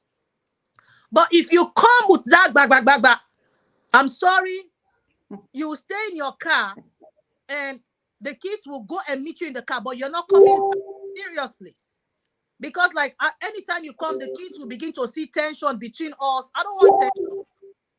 I don't want tension. So the baby mamas, they too, they need to accept whatever it is. If your child has not been taken care of, that is another thing. And there is a way to go about that. But your child has been well taken care of. Eating well, you see your child. Some of these, they even see their children going for vacation in decent places with a blended family, but they want the man. So if you come in peace, I'll open the door for you in peace. But if you don't come in peace, you will never step your feet into my house. Fasia, so you talk about growing up in a blended family and you did not encounter any segregation. Everything went on smoothly and there was no stepbrother, no stepsister. Everybody, were called brother or sister and all that. In the event that, your husband have a child outside, or okay, let's just stick it to your husband have a child. Is it advisable that the child mother come, on a regular visit, come and see her child, come and talk to her child in your home, and like busy, come with and sometimes they come. Sometimes they come, and Sister Hilton, when you're not there, are you going to allow that? You're not home, then they come. I came to drop the milk for my child. I came to drop diaper. Child. Sorry. I mean, so okay, so two ways. We have to before we go to sister here. So what if the baby mama is a very nice person, very friendly, but she can come anytime, you know. Hey, how you doing, man? Toby, you know, don't see, I don't no see. I'm just passing by and all that. Call you and be very nice with you, you know, and can come and come and see the kids, or call Toby and say, you know, I want you to come in. Jion boy is not feeling too well. Can you come so that we can see how you looking? Fasia, why you want to take on that? Well, first of all, it's based on that trust with your spouse. Mhm. Okay. Now, if the lady is cordial, we both have that cordial relationship. I don't see any problem with her coming to see her child. But if there's an issue, and then also that's where the communication comes in, because you are going into this relationship, and this person, you know that this person has other children and there's other parents. You have to talk about it. Get to know who this person, what is their characteristics, are they going to be okay? I mean, these are questions you should ask. But if there's no issue, I don't have any problem. I mean, I trust myself. Mhm. And so I'm leaving it up to my spouse or my significant other, to be able to handle it. But if All there's right. an issue, then the child will have to go to where the parent is. All right, now that is another sticky one. And before James coming, I want to both of you to address this. Do you feel comfortable for the child to go to the mother and then the father take care of the child with the mother? Anytime John boy is sick, the father will be called by the mother and say, "Oh, John boy is not well and everything," and the father rushing to go there. Do you feel comfortable with that? Number two is, do you feel comfortable with the child mother calling you to make requests for her child? Anybody can take it, both of you. Yeah, like for me, I feel comfortable of that. If the child want to go to his or her mother, I feel comfortable. If No, the no, no, no, no. For like Fasia last statement, uh-huh. the child to stay with the mother and the father take care of the child with the mother, or the child stay with you, but or the child is with the mother, but she's communicating with you to send the child support and all that with all the attitudes and everything. Are you down with it, or you prefer the child to come in the home and you take care of the expensive? It just depends on what the child I wants. think Yeah. Yeah, Sister Hilton, go ahead. Go ahead. I think the communication should be channeled through that biological parent, so through the father, or Okay. if it's the mother that is in the outside, then it should be channeled through the mother. So so Then so. then the father can tell me, Mhm. can come and we can discuss it. I mean, But if it's something I little, get your that, point. hey, I get your we have point, this but cordial relationship, we I'm talk just look, we talk all the time. I don't have any mhm. problem with her calling me. I'm just looking at the aspect of the baby mama calling the baby daddy to make complaints or to make requests to the baby daddy of the child needs. Will it be an issue? Do you have problem with that, or you think otherwise, that, oh, why been she calling you? She can call me or put the phone on speaker and all that. No, I don't have again, it's that trust issue. I don't have a problem with it. Okay. Unless when I see that, hey, there's something else going on, then it will be an issue. But even at that, I don't want you putting your conversation on the speaker. No. All right. I mean, that's Beatrice. What do you want to listen to Jimbo man request? No, no, no. I don't have to. That's like another. That's that's like another job. No, I don't. As long as the father is taking care of his responsibility, Mm-hmm, I don't. As long as I trust my husband mm-hmm, and I trust that he can do whatever is right for his children or for his family. So I don't have to say you have to put the phone on speaker. Why is she calling you? She should call me. I'm the wife now. No, I don't want to stress myself or stress my family mm-hmm. concerning that. So, James, let me come to you. There is this American way of sending our family out there, half brother, half sister. Personally, I don't like the terms. You know, he's my half brother, he's my half sister, and all that. What is your take on blended family when it comes to making what's the word I want to use? Being specific with the family names. What is your take on it? Like Fasia said, she grew up in a home. She never had father, but the man who came in married her mom, treated her like the queen, treated her like his own child. There was no step in the home because the mother set that rule straight, and the mother also loved the child, that were brought in the home, her sister, the mother loved that child equally. What is your take on being specific of blended family? Would you prefer calling your wife daughter, your stepdaughter, or you call her your daughter? All right, thank you. Like Fasia said, let me just also tell you that I grew up in a blended family. You know, my dad was that guy, and the things they can be passed on. So it's like I'm currently a father of a blended family also. Like we said, you got to take into consideration a few other things when it comes to having a blended family. Number one, when we were growing up in Africa till now, you don't easily see the African child referring to a stepdad. That's my stepdad, because it's not easily permissible in our culture. We see you as the dad, and so we call you daddy. You know, but you see cultural differences here. They don't see you as their dad. And American society, they hold strong to that. They don't see you as their dad, they don't see you as their mom.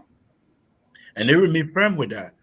And especially if the rules are not discussable, if the rules were not set in allowing the child's participation, you will agree sometimes the child will get aggressive, like what Pastor Beatrice said, or Minister Beatrice said, and say, "You're not my dad," or "You're not my mom," because you was trying to accomplish certain things they did not give credence to. I tell you, for example, my wife and I got married. First thing, my daughter struggled to see me as a stepdad. There were times we went places, I would tell people, "This is my daughter," and she would rebuke me, "Oh, it's my mom's husband," and stuff like that. I knew that she was processing to take me to be her stepdad. I didn't beat her. I didn't force her to accept me because she has her will to accept me in whatever way she feels. It shouldn't just disrespect me. And some people would frown. Some people would have fought. I got angry from the get go to be friend with you because we Africans, is common. Like the system we set up in, like what you said earlier. I didn't say like constant visitation. Nobody want to us constantly coming in. Like what Sister Fasia said, you got to communicate. You as the parent that is bringing this person, the other family member to see their child, it has to be communicated. How many times a month? And it has to be in endorsement by your wife or your husband. I can only see you to come in here to see your child once a month. That is if the child is living with us. But if the child is living with the parent, of course, I set up my own system. Joshua, all my children call my wife mom. None of them call her by her name or stepmom. Nothing. They say mommy, and that's one. Two, when it comes to their support, you ask me, you will not get it. The way we said it, it's vice versa. If you want your support, you got to ask her, and she has to say yes. And when she say yes, before it goes to you, you know, if you don't go to her, the channel is missed. You come to me, you're not getting it. So we set up the channel in a way that the governance should give priority, preference in the home. You got to know she's your mother. You got to respect her. She's loving you. She's working for her money, supporting you. You got to know that. That's, So when you ask the question, I would say because of the cultural difference, you don't have to force it. It took time for my daughter now to accept me as, a daughter. Now it took time. She would never even call me her stepdad. It took time. After a certain time, she started calling me her stepdad. She would introduce me to her friends, asking, "This is my stepdad," and we cool with friends.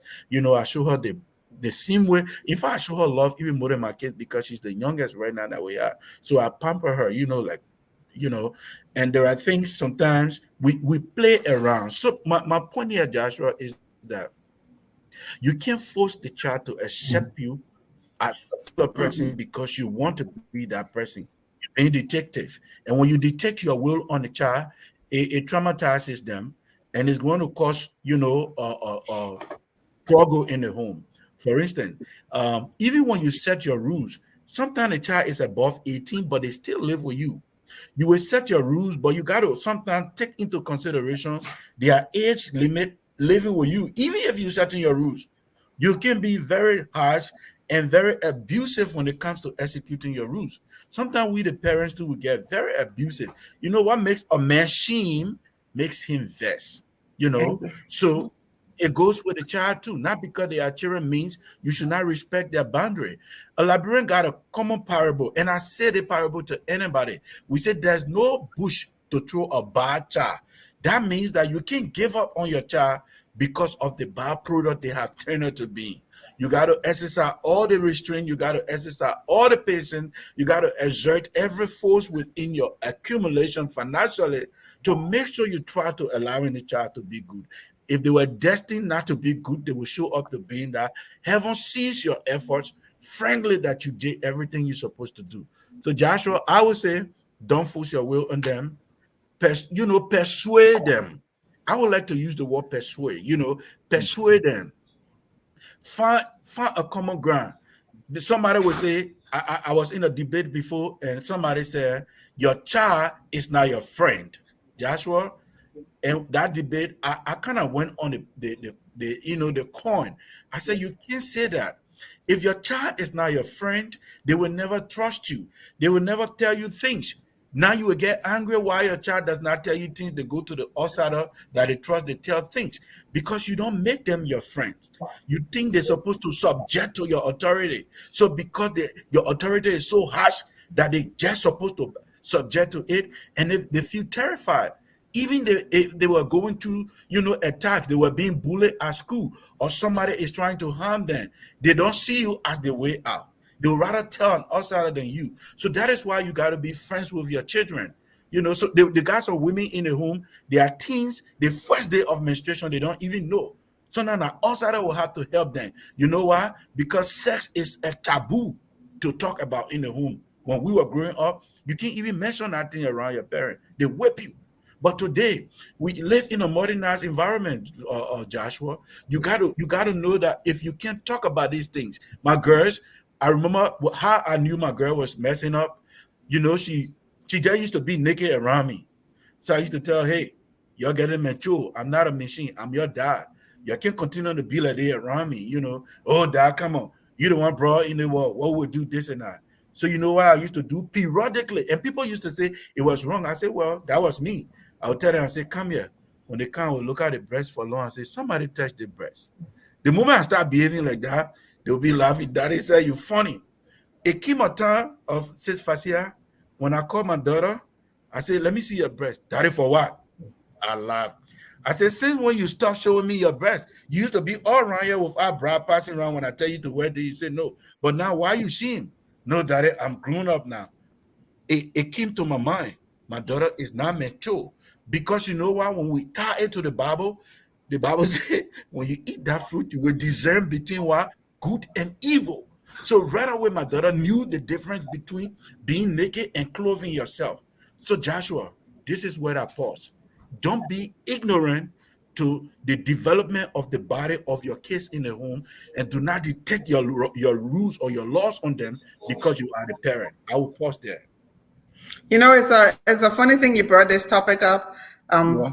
Thursday, I did a show on health matters about teenage talk and teenage body development and screenings. So it's funny that you brought that up. But I just want to add too, when you mention time, you know, time is very, very, very important. You have to give the children time. Don't force it. Let the relationship, let the love between you and these children, let it be organic. It will grow into itself. It will be, it's like a crock pot. You know, you put all the ingredients in the crock pot and you put it on, and after hours everything will marinate and simmer. And then, you know, when you come home, you put it on for about 8 hours. When you leave it in the morning, you put it on. When you come back home, that whatever you put in that crock pot is ready and delicious. So when you're making soup, is the ingredients that you put into the soup that will make it taste sweet. So give the children time. Give them time. Powerful. And you know, be fair. Don't be biased. Let the love be equally shared. Let it be equally shared. There will be resistance because, you know, they're coming in. It's a new relationship, so there will be resistance. But just because they're bringing resistance doesn't mean you should push. You should push as well. Then you guys will hit a brick wall. So But give it time. that lead me to our closing our closing statement, and I want also close on that note. Who is responsible for segregation, the children or the parents? And that is number one. And my second point comes from where Brother James said um, the, the kids, his kids should communicate with his wife when it comes to support. And if they come to you, they are not going to get it. And you know, those are rules in homes are different. But my question is, why if she feel that the children are demanding? You know, why if the parent true wish these requests are coming? Why if the parent feel that the kids are demanding? So if you are close, you want to close on the 2 points. Point number one: who is responsible for segregating the family? Is it the children that are making people to know that this family is blended, or is it the parents that make? Because sometimes people don't even know your story. People don't even know that this child is not both of you, you know, child. But sometimes when the women in the market and running, and they can let people know that they are one, I'm a child, that they may own a child, you know, and all that. So who is responsible? Sometimes the children too can do something. The women can want to cover all. They want to say, "Oh, yeah, I'm a children," you know. They want to shoot everything. But sometimes the children they themselves too can go out there. So maybe from experience, what do you think? Who is responsible of segregating the family? Is it the children or the parents? And what if your rules in your home is okay, send I'm the stepfather, talk to my husband for your support before you get it, or I said talk to my wife before you get it. What if one of those people who are being communicated to feel that your child is demanding too much and they don't want to, meet their demands? Beatrice, you've been away, so let's start with you, and then Yeah, thank God. Who is responsible for segregating the family? yeah. It's you. Well, I can say it can be the mother, and it can be the children, then it can be the father. We have seen different cases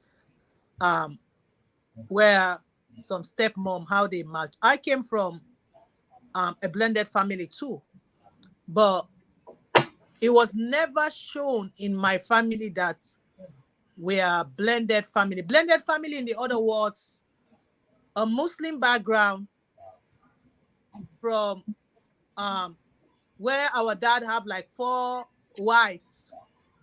And apart from those 4 wives giving birth to my sisters and my brothers, my dad was having other kids outside. So the 4 wives, kids could not, was not even enough. Then other children were outside that was not married. But we were loved. We never see any differentiation. We never see any division until our dad died. When my father died, that's the time we saw different things. Mothers fighting for property for their own side. Seriously. And we that were the legal children that raised up with our dad,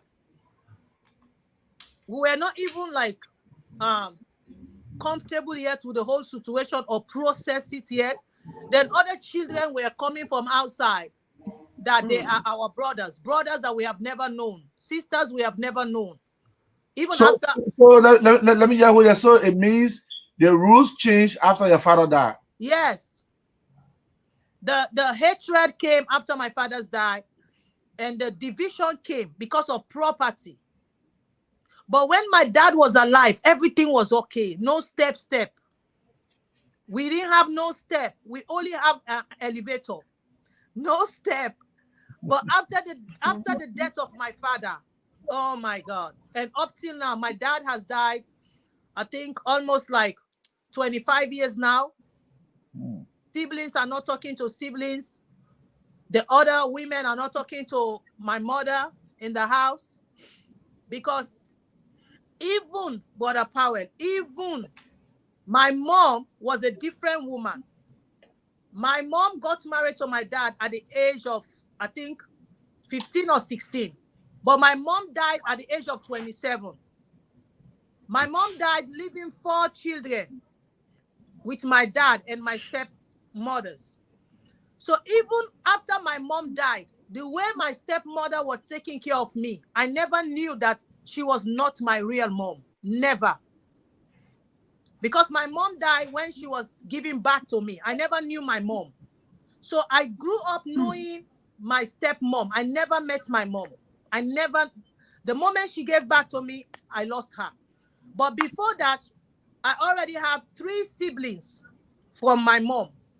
So my mom died, leaving, my sister was 4, my brother was 3, and my other sister was 2, and I was a day old. But my stepmom took us in. We never knew. So even in the absence of my mom, we never knew that there is hate. It was people in the street that always call me, hey, how are you? You look like your mom. Right. You look like your mom. But when they say you look like your mom, then they will ask me how old am I to check how long my mom have died. And when they say that you look like your mom, I'll always come back to my stepmom. And I look at my stepmom and I look at me. We don't look alike. My stepmom is dark. My stepmom is very short, and her face is different. But when people on the street, my stepmom never made me to know that she was not, because I suck her breast. Even when my mom's side, they wanted to take us, 4 of us. My dad said, no, they're going to stay here. So my stepmom, she's my mom. So right now, my other siblings, they're fighting my stepmom, and the war has been there since the death of our father. So let me just ask you quick and make a comment. So when your other stepmoms, your other wife, when they were fighting for property, your mom now, your stepmom, were also fighting for you and your other sibling. Yes. So my stepmom took the four of us Okay. that was from our own mother's side, and her 3 children. Okay. So basically, you know, she took, because we were for her, you understand? My other siblings, you cannot say something bad about my stepmom before me, because she's the one that I know. She's my mom. So I never noticed that until my dad died. So now in your case, the segregation of your family came about by the means of society. Yes. Society told you that this woman is not your mom. Yes. Your mother died, you know, and they try to make you to understand that. Yeah. So you know, so sometimes the segregation is not from the home. And if even though the woman did not tell you, look, I'm not your mom or whatsoever, because there are some biological mother that can hate you their own children. So if this woman was some small woman and hate you, maybe not in the sense of treating as a stepchild, she is. Society will put it in your mind that the woman is not your man. That's why she's treating you the way she's treating you. You know. Fasia, you grew up in a blended family, and you had a very good experience. Unlike if we open the line, people would have called now. People would talk terrible thing about the stepmothers. Very terrible thing. You know. But tap in Beatrice's story. He had a stepmother. There is no mom around to fight for her. But this stepmother took care of her. Took care of us, 4 of us. So let's say she was pretending in front of her husband. But when the husband died and other women were taking position, everything, she took her 4 stepchildren plus her 3 and fought for them to get on a portion of the man's property. What is your take? But yet in still society still making to know that this woman is not your man. You know, she keep her head up high and protected her 7 children. That's a true mother. That is a true mother. And that is how it is supposed to be. You know, don't show that bias, don't show that segregation. You know, and kudos to your mom, not even your stepmom, Sis Beatrice. She took you from day one and never alienated you. You didn't know that she was not your mom. That's real love. And that's how it is supposed to be. And I'm sure she was the one that molded you to who you are today, or helped to mold you into who you are today. You know, but you asked the question, who is responsible for the segregation, the parent or the children? Yeah. You know, one will say it goes both ways, but I would say yes.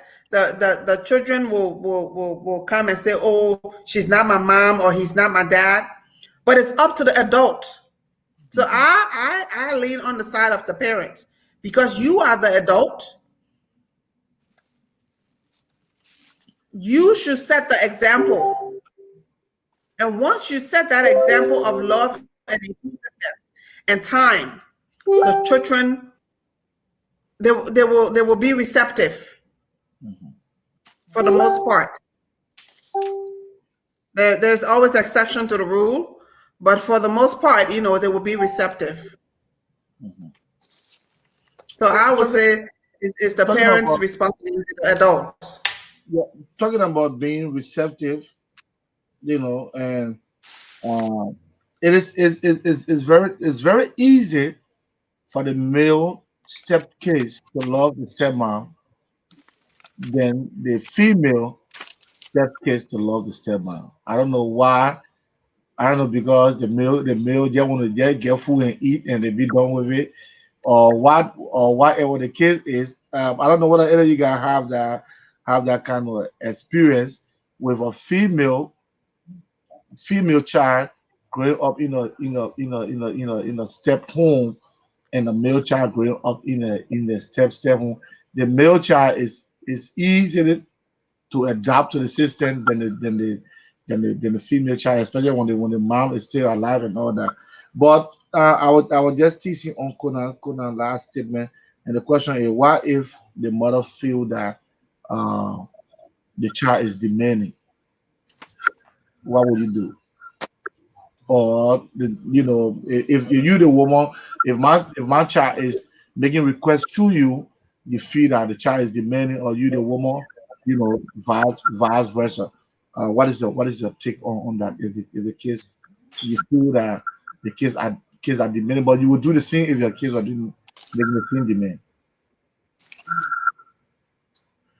Well, I agree with is it for the panel or for Kona? No, for you, Kona will close here. I mean, okay, I agree with Kona. The woman is always, she's geared towards the domestic side of the home. So she's the one running the home. So everything should run through the mother, Okay. because So what? she So will be what? the one to take the kids. buy things. So what? So Go what? ahead. So what if the kids calling you? They want cell phone. They want laptop. They want food money, transportation. The dad will want to do, especially his daughter. Dad and daughter, they got a very strong tie. Every demand they want to make sure that demand is being met, but the demand is coming through you, and you start to feel that this child is demanding more.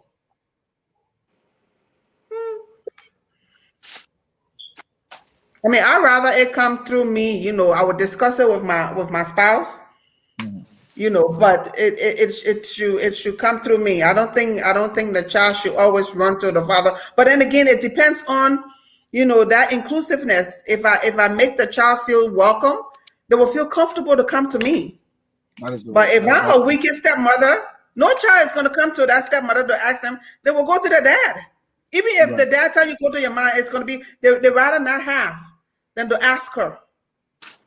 So Wow. it depends on that rapport you have with the child. Yeah, the relationship. Yeah, that is correct. So, Kodan, we're just talking about. So these two women grew up in a segregated home, or not segregated, but a blended home, And me too. and you two. But I don't know We your we all experience. we all were in a blended home. I don't know your experience, but from what the two of them spoke of, they actually had a very. For me, I would not use to call her stepmom because she don't even know her mom. Society told her that she looked like her mom, but the stepmother did not show her any step treatment. Matter of fact, my interest in this story is when her father died.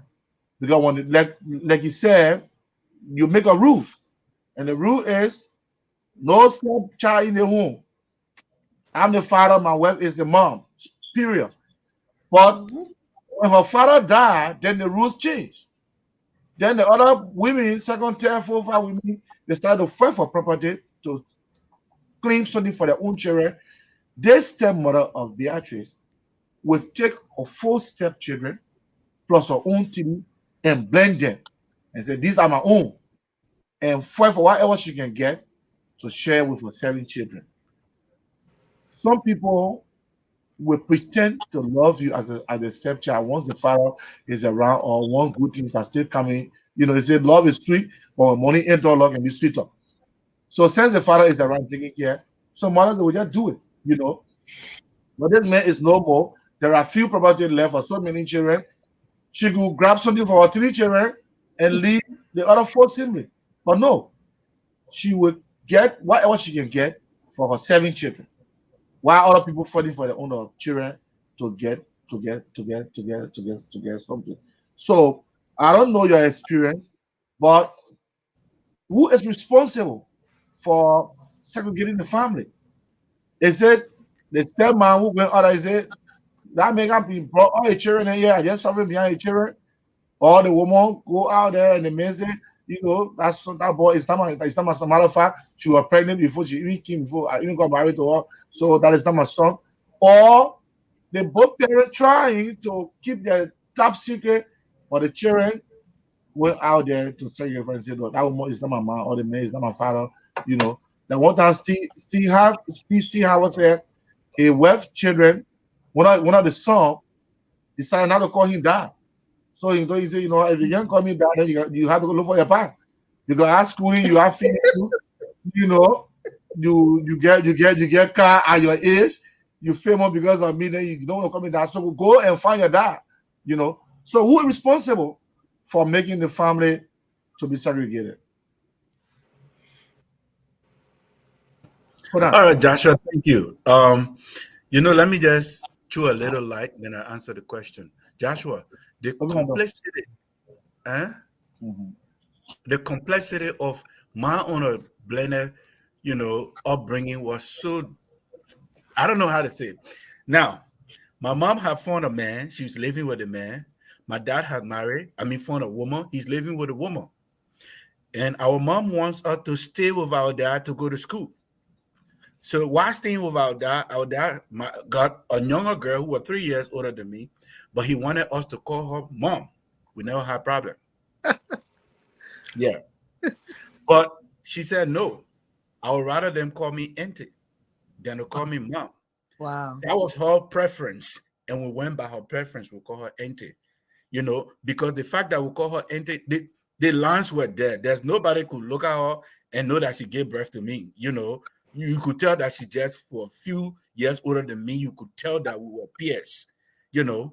But was the relationship, the administration, like says Beatrice? No, it wasn't like that. From my mom's side, my mom was straightforward. I like to say what you see a Dover Seals posted is exactly what my mom said. If you love the monkey, you have to love the tail. And because of that, that guy loved my mom. When we came for vacation, man, the guy treated us like king.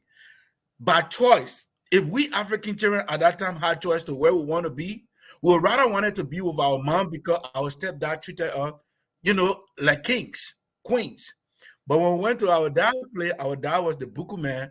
You know, our stepmom was just young. She had no experience about even home management. She was learning because she just had her first pregnancy by my dad. She doesn't even know how to even take care of her pregnancy by then. She was just learning, you know, coming up. So I said this to say, all of us stressed all of these points earlier on today. The role we the parents play in the blended families will set the family ablaze, or will tear or bring it to peace. But to answer the question, everybody said it. Everybody is responsible, but to a greater extent, 90 to 95% of the blended family break on the cause or the causes of the children. Most of the time, blended marriages, blended relationships break because of the children. It's because the way we enter the relationship, we come with closed mind, you know, with shield minds. I would just show love to just my kids. I would love my kids the best way possible. I've been taking care of my kids, you know, when no man was in my life. I fed them 3 times a day. I gave them whatever they wanted.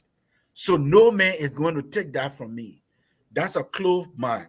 When that man is cheated, when that mind comes into a relationship, there is going to be a problem, because you know what? The things, the process, the systems you put together to take care of our children might not be what the man wants. So it's going to cause a problem because he might not see the other children like that. And it also goes to the fathers. Some single fathers too, they grew up, they cook for their kids, they wash for them, they did everything, especially the fathers that really love their children. Not all fathers love their children. Most of our fathers, we leave the children with the mothers. Most of us fathers always leave the children with the mother. You will agree that it's hard to see a single father versus seeing a single mother. And the reason is not that the mothers don't want to take, the mothers want to take care of the children, but the father is never going to be there to take care of them. He would rather work and send the money than for him to take the responsibility of taking care of the children. You check it out, research it, Joshua. There are more single mothers to single fathers because not all fathers love the children the way the mothers do to take care of them that way. They rather put the burden of taking care of them with the mothers. Be that as it may, the only thing I have to say today, and as a recommendation to every young people out there that are entering, because you see, Joshua, I'm not ashamed to say it. My upbringing, I follow my father's footsteps. So if I told you that I got 5 children and 5 mothers, you say, what? And I'm not a polygamist though. I have all my kids out of marriage or out of wedlock. So, and I never planned to have kids. I was just messing around and I have my kids. But you know why I love my kids and I challenge myself every day?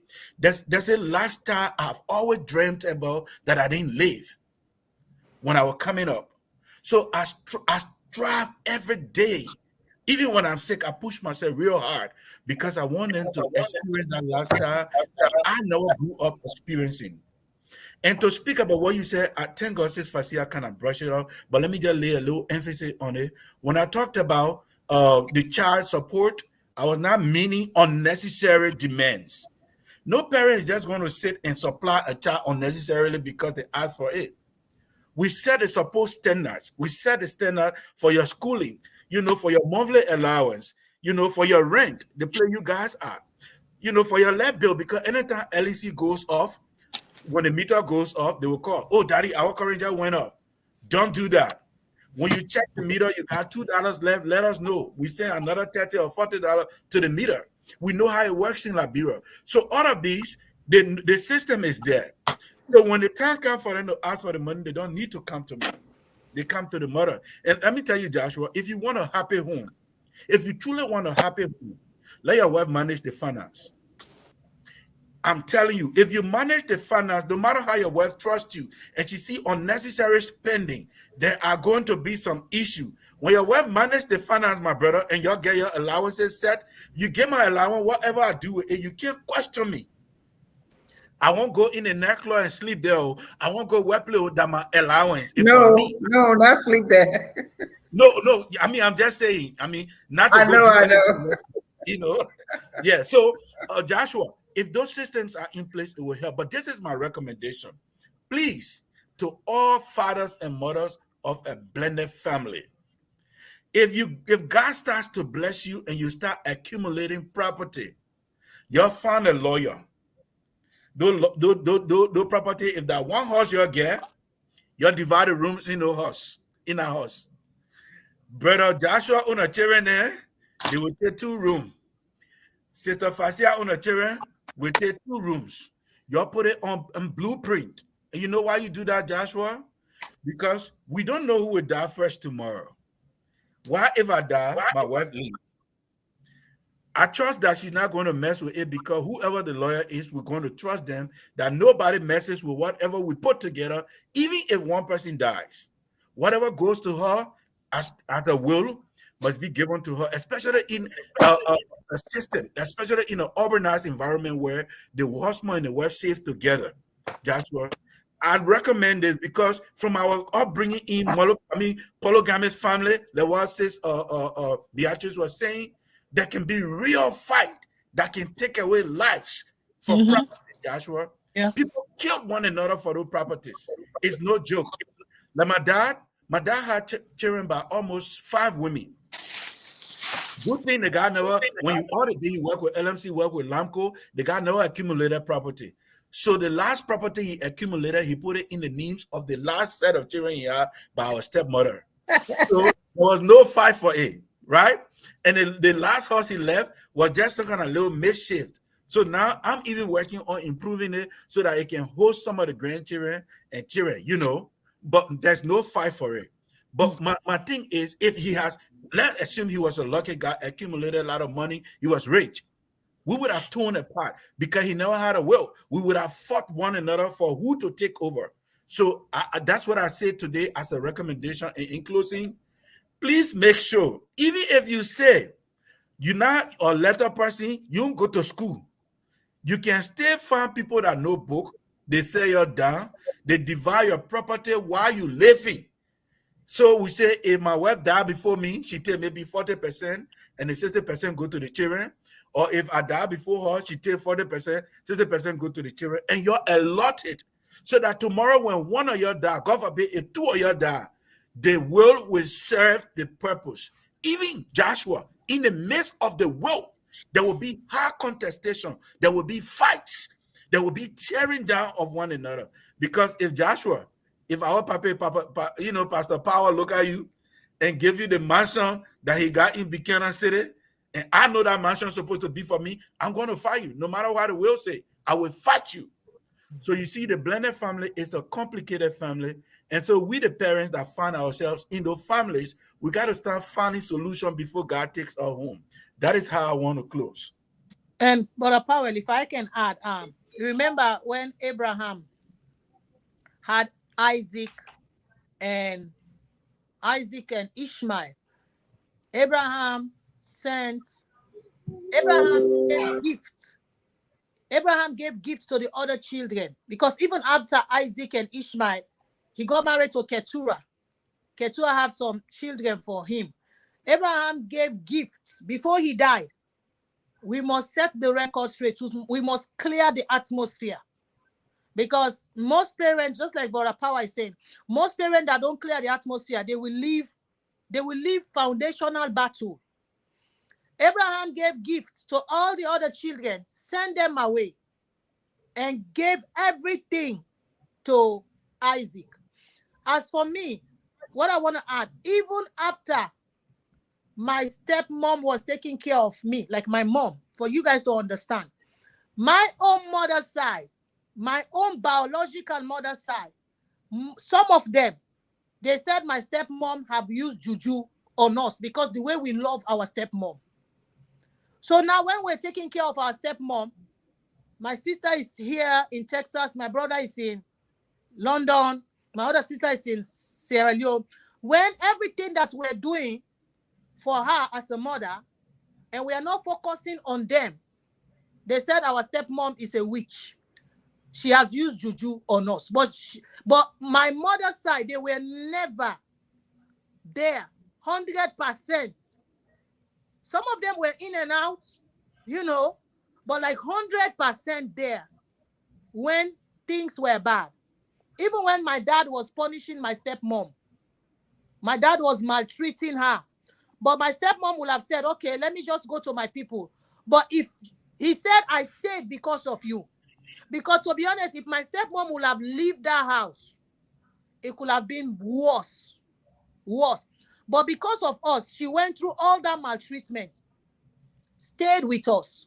Some of our aunties that when the thing was going hard, like me, I went to my auntie. I could not. The way my auntie was treating me, it was bad. I went to different auntie because my stepmom was not in control. So sometimes my dad would say, okay, let's Beatrice go to Guinea and learn French. I went to Conakry. I got maltreated harshly. From Conakry, I went back to my auntie's house. Maltreatment. To another auntie's house. Maltreatment. So like God made me to test all this. I tested my mother's side. I tested other side. But the way my stepmom, and I believe because it was not under her control. Because if it was under her control, I would have never go anywhere. But because my dad was, African man, this is my daughter, I want her, you don't have no hand. So my stepmom was, said, this is out of my hand. My own mother's side, some of them, they're saying that now everything, God has blessed us. My stepmom is a witch. She used juju on our hearts. That's why we're taking care of her. But we know that if she was a witch, she would have killed us when we were a baby. So God is good. I love the ending. God is good. Thank you very much, Beatrice. Did you pose the question because you wanted us to say something again? No. Oh, you want to run away now? You want to run away?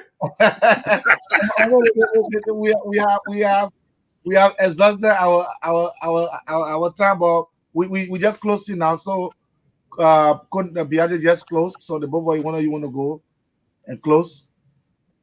Lady first, Fasia. All right, Fasia, you want to close? Yes, this was the latter part of the show was an interesting topic. Blended family. I would just say, do not show. The parents should not show segregation. Communicate when you start that relationship, knowing that you are going to go into this blended family.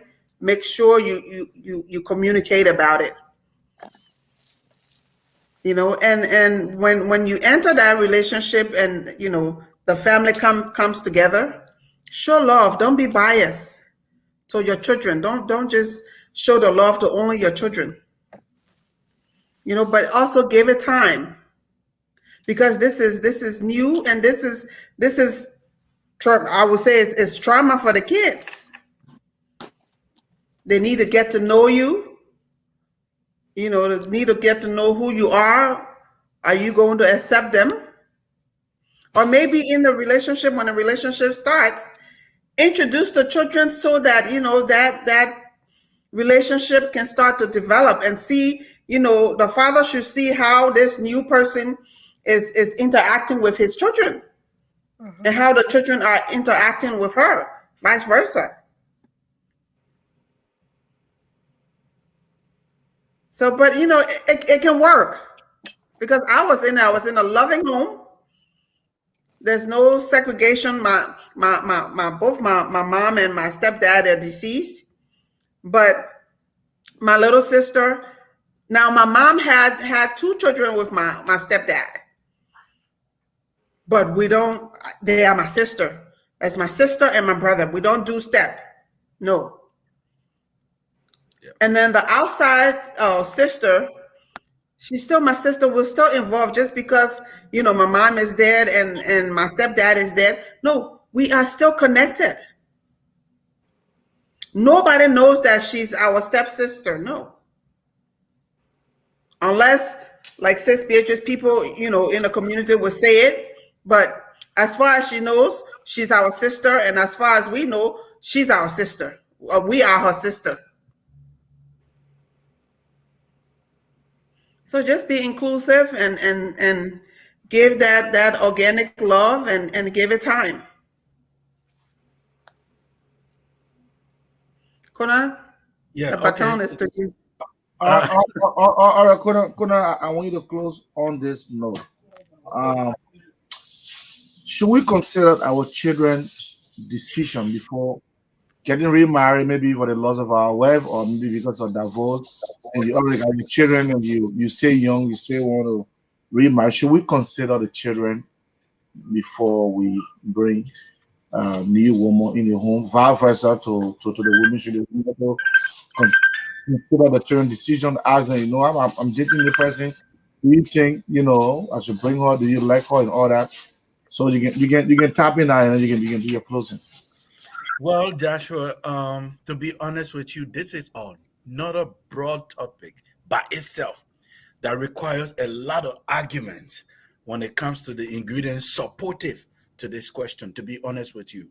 The reason is because it came up before in a debate, and I was part of the debate.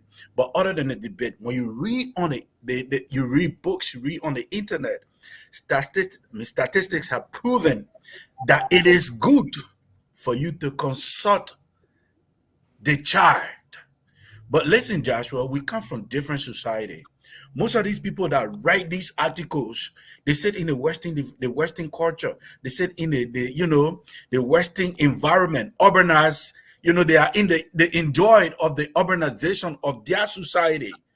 And when you check these people, most of what they believe in is not what we do as a continent.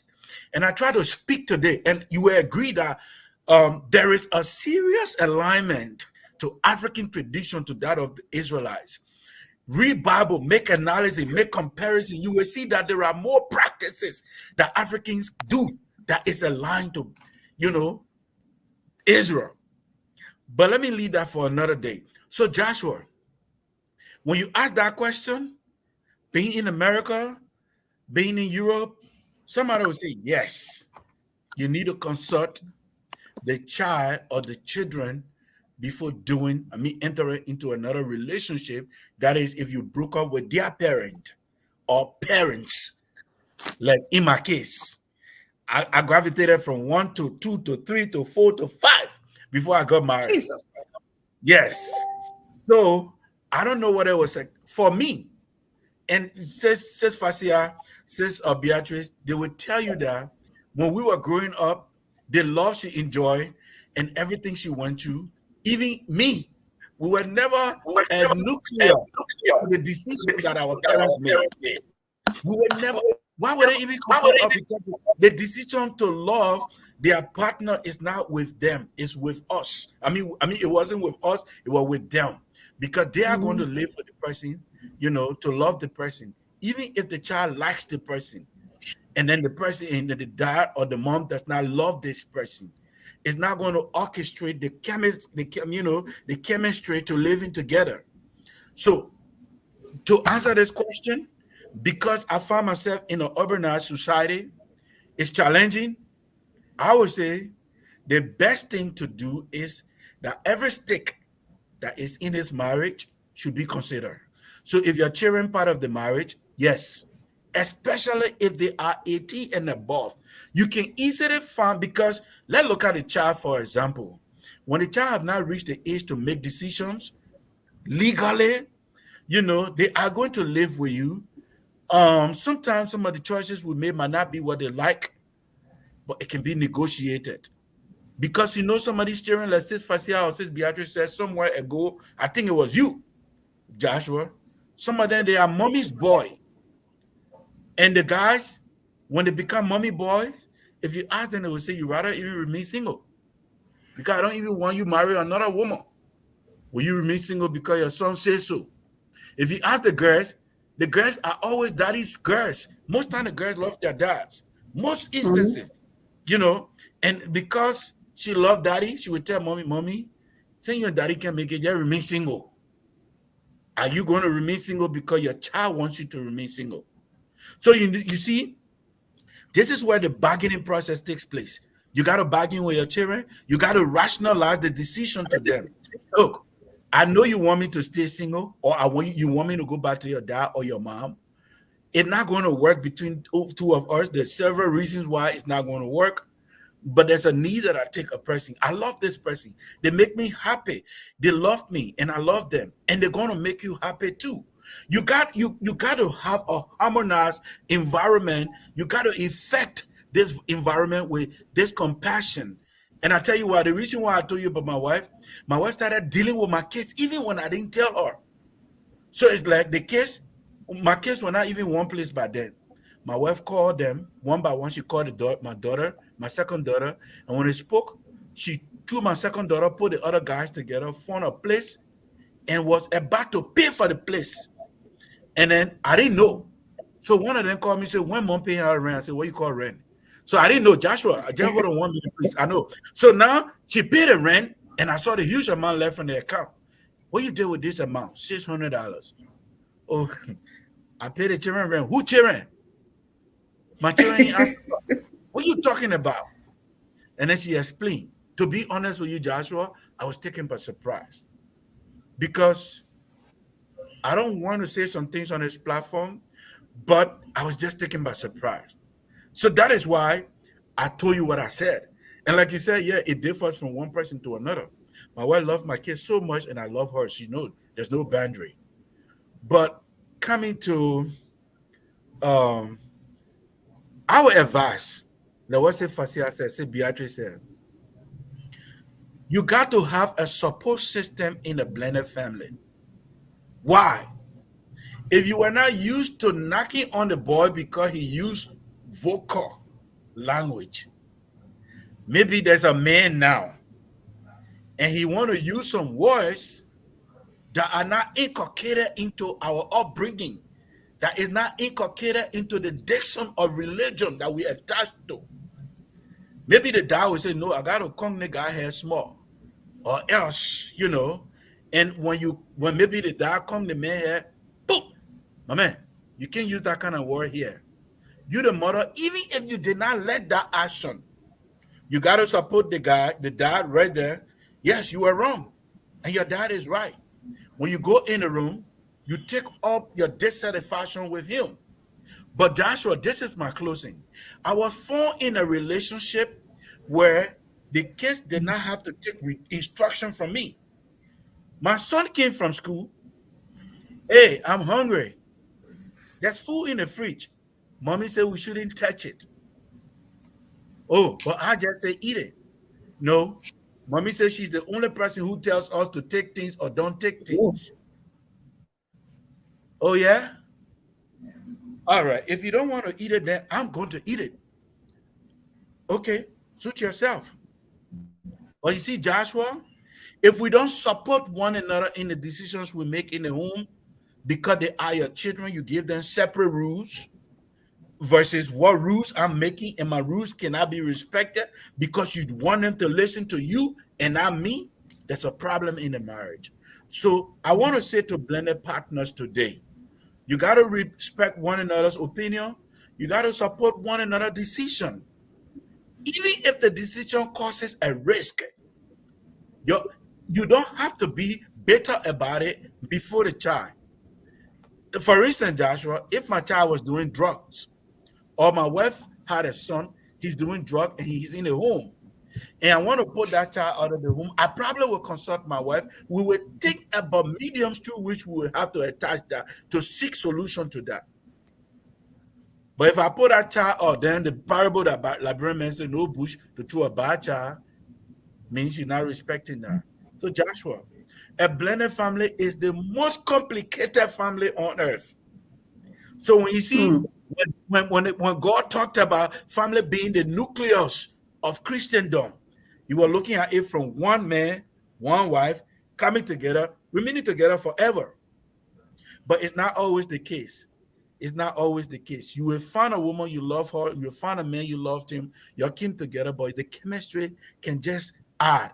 And this is where God gave me the revelation, Joshua, to believe that why do the Bible refers to a woman as the missing rib of a man?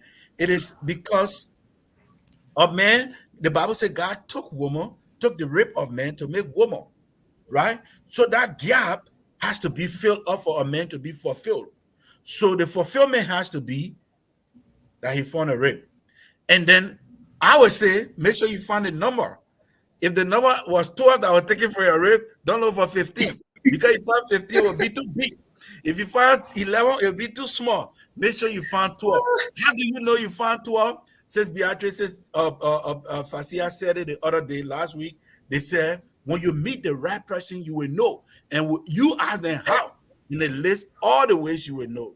So please, make sure you pray to God to find the right person. If you don't pray to God, make sure you go by the societal, consideration. And like I will always advise, leave 20% room in your heart for what? Frustration. Because no human being is 100%. If you go in a relationship expecting 100%, you probably need to ask God to send you an angel. Because no human being is 100%. The Bible says no one is perfect, not even one. So I close on that note, brother. I know you want to close. Thank you very much, folks. It was a very wonderful time, very wonderful discussion. And we hope to come back here on next Saturday to discuss these very important issues. These things are happening in homes, and people don't have the time to talk about it. People die from some of these things because there's nobody to talk to, nobody to advise them, nobody to give them a way out. So we are opportune to discuss this issue, and maybe you can never tell. Somebody can listen and learn, and maybe take a decision on this wonderful, wonderful topic. I appreciate you guys making time to come here to discuss this very beautiful topic. Next week we will come up with the topic, but I want you to consider number one, what should we discuss? What are you bringing on the table besides sex? What are you bringing on the table besides sex? That'll be one of the topics to discuss next week. We can have something on it to to get the ball rolling. But let's make research on that. There are homes that are breaking down today. There are men who feel that I'm the one working. So whatever I say is the final decision and all that. So besides sex, what are you bringing? On that note, folks, I want to say it was a very good So time. hold on, Joshua. Are you saying that we're going to discuss that one topic for the length of time that the show goes for? No, Anything can follow to buttress it, right? Yeah. Let me make a plea, please, before we go. Sis Fasia, I know you do an online presentation. Sis Fasia, you are muted. We're not hearing you. Sis Beatrice, I also learned you sometimes do online presentation. This is where the marketing strategy comes in, right? And I told Joshua, I say, as long as he remain a host of this show, I will come on anytime he calls me. And I want to come on every day. And you know why? Because this platform has to grow. And even while you do, Sis Beatrice, what you do, Sis Fasia, it's about time we connect ourselves. And then the friends you got that follow you, follow this platform. The friend that Joshua has, follow the other platform. Let's share what we do, because everything we're doing is not because we want money. It's because we want to have a broad spectrum and have more followers to learn the opportunities that they never had before. When cell phone was introduced in Liberia, I can tell you, it took me almost 3 years before I could possess a cell phone. And the first cell phone I got was 3310. And anybody who used cell phone in Liberia, or at the time you didn't use 3310, you weren't there. So this is to just tell you that, life has stages. So it's about time. I told him the other day, this is the evangelistic approach I told him we should use. Sis Fasia, Sis Beatrice. Each one bring one, but it can be one. Next week's show, we're coming back. Minister Beatrice, make sure you talk to 2 or 3 people that can come and watch this show. And the comments over there, Joshua will be taking calls. Since Fasia do the same, I will do the same. If we bring 3, that 9 people plus itself, that 12. Even if we have 12 viewers, they share this show. We want so that every message we preach here, we come here, we say, should impact somebody. We not just sit on a platform because we want Facebook to have us, but we want for people to benefit from it. That's my recommendation. Thank you. God bless you. And again, this show is also on YouTube as well. So it's on both Facebook and on YouTube. You just spell my name out, J Joshua K Powell. It will pop up. And the audio is very, very good. And you know what could I say is good, because this app is being paid for. I pay for it every month to see this. This beautiful app. I got 2 app that I deal with Zoom, and I deal with this Yard I pay for Zoom, and I pay for this Yard just to have this thing going on. Right. So at least if the message can go across to many people, she actually got million followers. She got a huge follower on TikTok and how they call it, So if we can share and spread. So could I like a question? This is yet number 1 to anybody can come up with another more topic to make it 2. But besides sex, what else are you coming with on the table, so that tomorrow when I say, you know what, I'm the one that get the final saying it. So right. if the woman brings something, you bring something, nobody kick their friend outside. But if your only contribution is sex, then there's a serious issue. Yeah, so Sis Fasia and Sis Beatrice, the chat room he created, please, anytime you guys going live, you want people to be on, just post your link there. We will come on, we'll support you, we'll be there for you, because this is what it is meant for. We're here to support one another. This is a network that have been established. I didn't know you before. I didn't know Sis Fasia before. I've gotten to know you now through him. So we are one family. Let's promote the cause of education. That's true. That's true. Right. Yeah, I'm in. Definitely. I'm sick of having issues with webinars, wasting tons of time on troubleshooting with attendees. If so, yeah. So it's go ahead, SSB. No, I say we'll do our best. It's a good idea for us to sensitize the people out there. It's a blessing. So it's an opportunity. So we must use it right. Yeah. Yes. Right. Thank you. So Thank you. This is my beautiful sister from Sierra Leone. Her name is Pastor Florence. This is her music.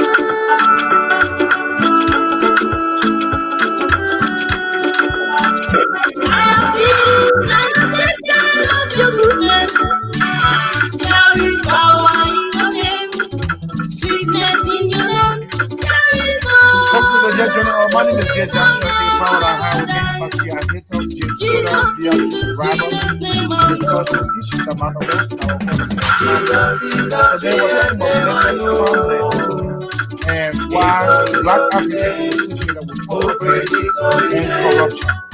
We had a very lengthy discussion. We come in every Saturday, 11 o'clock, so this is our daily issue. The invitation is your best.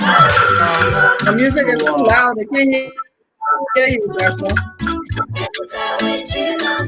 The invitation is yours to come on next Saturday to maybe call, comment, on your concern on this topic. The next time we'll see you will be on Saturday. Do have a very wonderful weekend, and we look forward to seeing you next Saturday. Beautiful song here from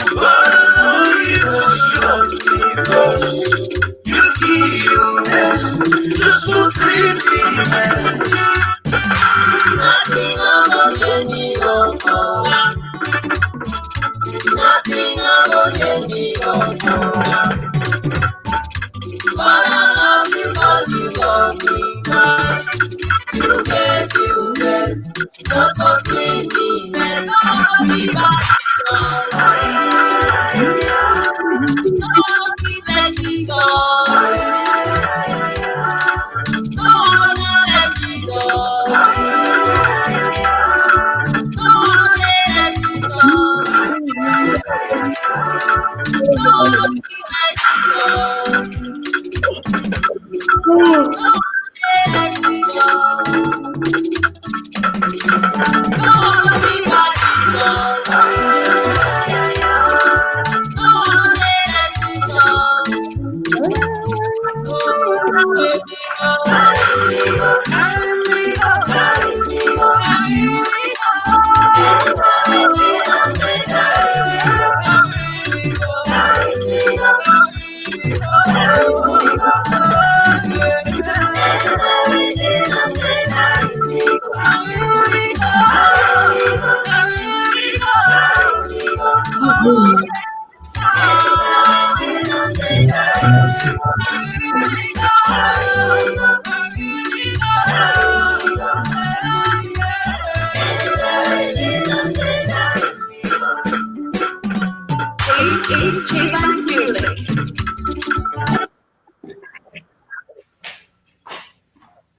right, right here, the living God. Okay, stay here, just stay on. Let me bring you down. We can talk. Let's talk beyond it. Who? You.